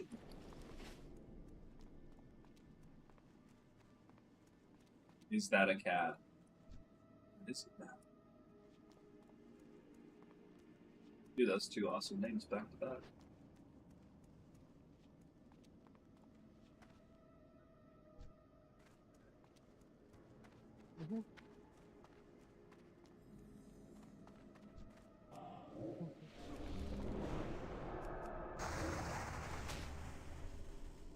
I'm assuming I probably can't skip it quite yet. Alright, one sec. This is really loud. I got so loud. What'd you say, bud? So I probably can't skin things yet. If you want to skin things, you have to choose skinning as one of your primary professions. So usually the way it goes is you have a primary profession and a secondary. So you have like your gathering and your crafting. So skinning goes with leatherworking, mining goes with blacksmithing, things like that. Herbalism goes with alchemy. It all depends on what you want to do for you because you're a cloth wearer. If you want to make your own bags and armor, you want to go tailoring, and usually tailoring gets paired with enchanting. You could also go double gathering professions to make money. You could just like gather raw materials and sell it, you know, on the auction house. You could go engineering to make like usable bombs and shit. A lot of min-maxers like that because you can make dynamite and you can have like, you know, specific things that you use for that. But it really just depends on how you want to play it. And then the secondary professions are cooking, first aid, and fishing. And I recommend you get all of them. Fishing is a really great way to make money easily. It's not exciting, obviously. You just like throw a show on. And then first aid, really good to have because you can bandage yourself out of combat. And then cooking as well. You can cook shit you find for like buffs. So if you get a well-fed buff, it'll increase like stamina and spirit. It's really nice. And they all offer different A lot stuff. of information. I'm trying my best to parse it. No, you're good. I will repeat it as much as I need to. So, chill. Much appreciated.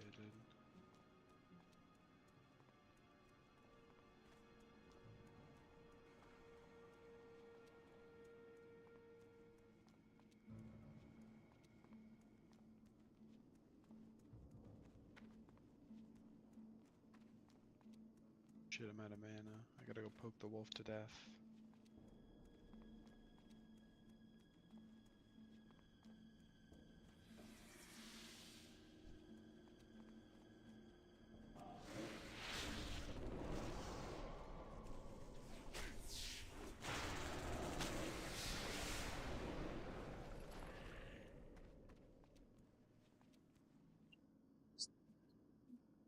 Let's just start. I just got 2 crits back to back. Sweet. One of the biggest things I'll send you. Actually, no, you're gonna have enough money by the time you get to Ironforge. Best thing you can buy as a mage, warlock, and priest is a wand. You are like the only classes that can use them, and they're really nice. They're sort of just like infinite ranged weapons that you just get to fucking burn things down with. Cool. Good to know.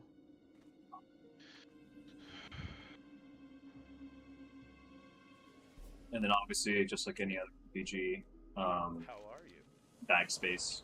First thing you can do is to buy bags. You can buy them from, I think, the general goods vendor or trade goods vendor for like 5 silver a pop for 6 slot bags, and then I think it's 25 silver for 8 slots. Oh, also, bag space, but make an alt, name it like Mo Banks or something like that. Make them a human. Run them to Stormwind. Use them as, like, park them next to the mailbox. I'll show you where it is.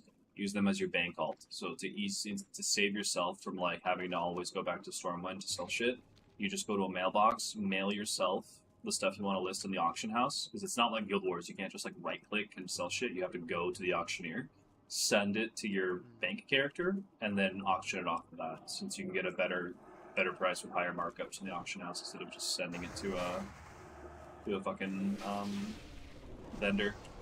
Hey, sounds good, JJ. Sleep well. I'm gonna hop off soon too and get a workout in. Just gonna keep figuring things out. Man, take it easy. Play at your own pace. I'm gonna hop off in like the next 10 minutes and go get a workout in and do some other shit. I'll be around to answer questions on Discord. I'm gonna go to bed. It's really late. And I'm Yeah, forget you guys. pretty overwhelmed, honestly. Dude, it's so much, bro. It's a huge game, so take it easy. Baby steps. We're here to help. And it might help you if the next time you get on, we roll fresh guys with you. Because I have like 2 gnomes in that area. I can hop on and start leveling my guy and help you out so you're not just like going at it solo. That would be Yeah. super helpful. Yeah, we'll do that. I'm just like super confused. Yeah. Like, I play something like this and I'm immediately just like, because like the style reminds me of Guild Wars, so I'm like craving a game I actually understand. But like it's nice to be able to make up for time. Yeah, and you'll see like as it goes on, once you kind of get like it's always the core shit that's like the weirdest to pick up on.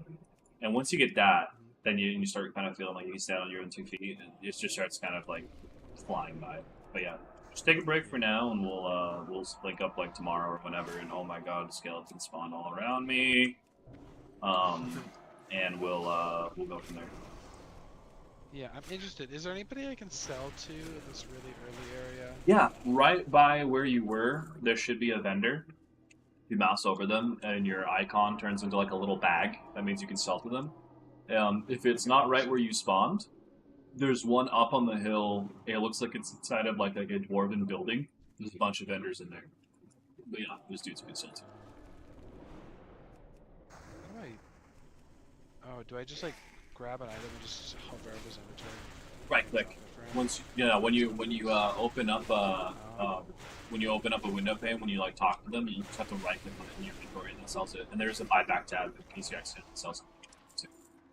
Awesome. How do I know if something's like a shop item or not? Do I just have to know? If it's something that's sellable? Yeah, well, for example, in Guild Wars, you have like very explicit like trade-in items. So I've got like these broken fangs and chipped claws, and I'm wondering. Yeah, that's junk. You could sell that. Yeah, no, that's just junk. If it's gray, that usually means sell it to a vendor for just cash. Like those just take up space. You just sell it. Yeah. There is an add-on I'll have you install tomorrow or whenever I see you next called Sell Junk. That literally turns that into like a one-button operation. You just click it, it just sells all the junk in there. Now, in retail, and even in this game, there are certain items that are gray or junk that are used for like quest chains or like secret things, but that's more in retail, not really here, so you don't need to worry about that. If it's gray, just fucking vendor it. You're totally fine. Cool. So I just bought the Rune of Felguard. Okay, so, and then let's see here, using items. You right-click on it. Click on items, drag usable to your action bar if you want to use it. That one you want to just right-click on because you're gonna learn it as a skill. And then when you press P, there's going to be a tab on the right of that spellbook all the way in the bottom. This is runes. This looks like a rune. And once you've learned it, it'll say Felguard, and then you have to carve it onto whatever piece of armor it's associated with. So if it says like wrist or hands or chest or back or whatever, you want to open up your character panel by pressing C, and then carve it to that appropriate armor piece, whatever. Summon Felguard. Here we are. It's engraved to wrist. I don't think I have anything. Okay, once you get a wrist piece, you can do that. But you can carve some other ones on there. Wrist.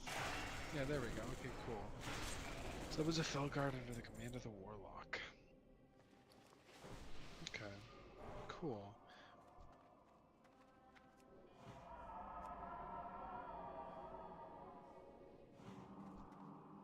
Not be able to cast and move at the same time is pretty funky. Yeah. So Mage and Warlock, that's their big thing, is that like they can do a fuck ton of damage. Your instant cast, you can cast while moving. So like when you get your Warlocks or Big Gun Curses and damage over time spells, so you don't need to worry about that too much. You have some things like Shadow Bolt, you'll have to like stand still while you cast. Mages are all about planting your feet and casting, because they're basically just fucking glass cannons. Druids and priests can kind of get away. Druids can instant cast a bunch. Priests can sort of. They still have some casts. But yeah, that's the one trade-off with casters. It's like you have range, but you have to kind of plant your feet. Hunters, none of that. Hunters literally can just fucking... You can do backflips, front flips, side flips, and still fucking shoot, which is ridiculous. That's pretty cool. Yeah, I'm just figuring out things as I go here. There's so much information. I do love it, though. Once you get to a point where you're comfortable with like the base systems, the way that things interact as you get higher and higher level is really, really cool. Sounds cool. There's a lot of things that are sort of unpolished by comparison, and because of that sort of unique system design, like there's some rough edges that lead to some really interesting situations. Sweet. Excited to see how everything paints out as we paint through it. There was an old thing that happened. There's a raid called Zul'Gurub where it's like all about trolls and tribal shit, you know, and like these trolls doing voodoo magic and whatever. And there was a instance where one of the bosses puts a blood plague on players, and the blood plague jumps. Shit. Did you hear about this? And he That- took it outside. He of took the it to the raid, city, and he went to the city. Yeah, they got studied by virologists as how epidemic spread, and then it happened again. It happened again in the re-release of Classic. Somebody did it again because the mechanic is the same. So Remember that. each someone's heart. There was Yeah. like people locking down like entry level areas because a blood plague would just like Yeah. instantly kill you. Yeah. Or like Yeah. people Yeah. intentionally spreading it. Yeah. Right, I've because heard it that ticks story. for It's like a insane. fixed amount, so it would just kill low level players, but it would like slowly kill high level players. Yeah, it was fucking hilarious. Yeah, that's fucking kind of funny as shit, dude. It's Yeah, always there's some cool goofy hearing about stuff. stories like that. There's one of my favorite stories, and I know at one point, once I find the real masochists in the Discord server, I'm gonna get a squad to play EVE Online together, because that game like takes like MMOs to the fucking extreme. So because a lot of that game is like player versus players fighting, it's PvP combat, but you're like fighting over like territory, not just like objectives.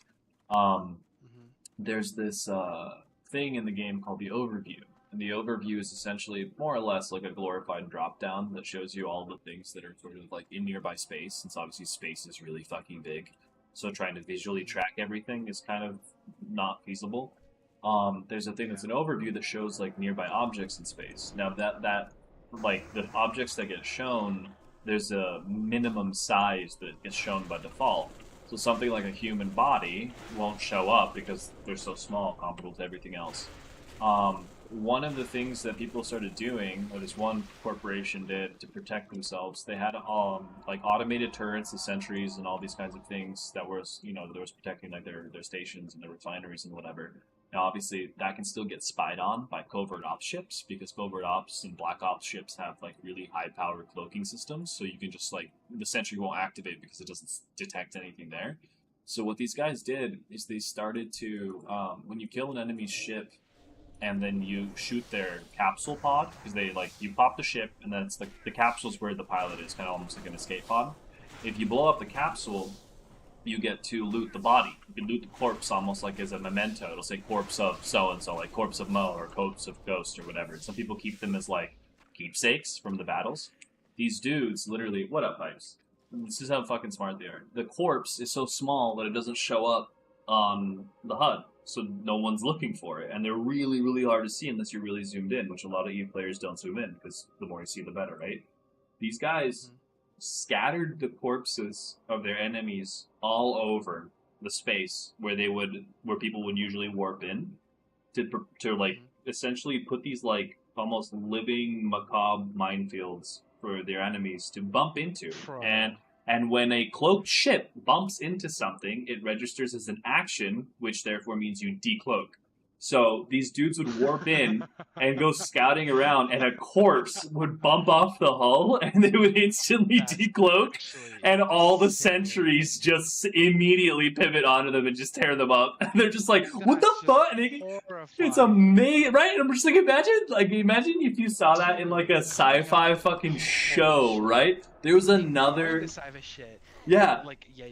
Yeah, it's just amazing. Just such creativity, dude. Like, insane. Or like, I can imagine the How you doing, Pipes? Discord conversation where they're like, oh, insane. when somebody bumps into a corpse for the first time and they're like, wait. Bro, there's... Did you guys see that? And then they start talking about it. They're like, what if we do this? What if we set up these corpses around and have it so and people, see if it, and then it actually works. Putting it together, yeah, and it actually works. And they're just like, holy shit. Homie, the level... No, this is Season of Discovery. The level at which EVE players will plan is insane. There's a guy, it became one of the most infamous things where because, you have guilds, which are essentially corporations, corps are guilds, and then you have alliances of guilds like you do in Guild Wars, which are just called alliances, so, conglomerations of guilds that work together to do different shit, or corps in this case. There's a massive territory war, like it was like an all-out galaxy war that was popping off, and in order for, like an alliance or a corporation to essentially, command its territory, it has to be around. It has to function. It has to be able to pay the upkeep on its, structures. It has to be like a thing that's sort of organized, or else the structures will just fall into decay. Before this war kicked off, this one guy literally made an alt account, got into a rival corporation's like roster, and over 2.5 years worked his way up into a position of power, like an officer, like a high-ranking officer, earned their trust, played with them, got up there, and the moment that his actual side, like the guys that he was still loyal to, went into war, he just logged on his alt, disbanded the alliance, and logged off. So the moment, like, before the first shot even rings out, these dudes are like, where the fuck, where's our, like, why is everything off the map? And so complete chaos, complete disarray. They can't even maintain or use their defensive structures because the corp that is registered to them or the alliance that's registered to them doesn't even exist. And they just get scuttled, scattered, and just fucking annihilated. And this dude planned for this shit for 2.5 fucking years before it went just out. So crazy. It's Games are such a insane. cool ass medium. I know. And this dude was just doing it for fun. Like, holy shit. There's such like a dude. It's such a cool microcosm of like I know. action and stuff, and like the depth of stuff like that is just crazy. Yeah, I know. Like that. Eve in particular is like just such an insane example. That one last story is probably my favorite one for Eve. There's this, I forget what they were called.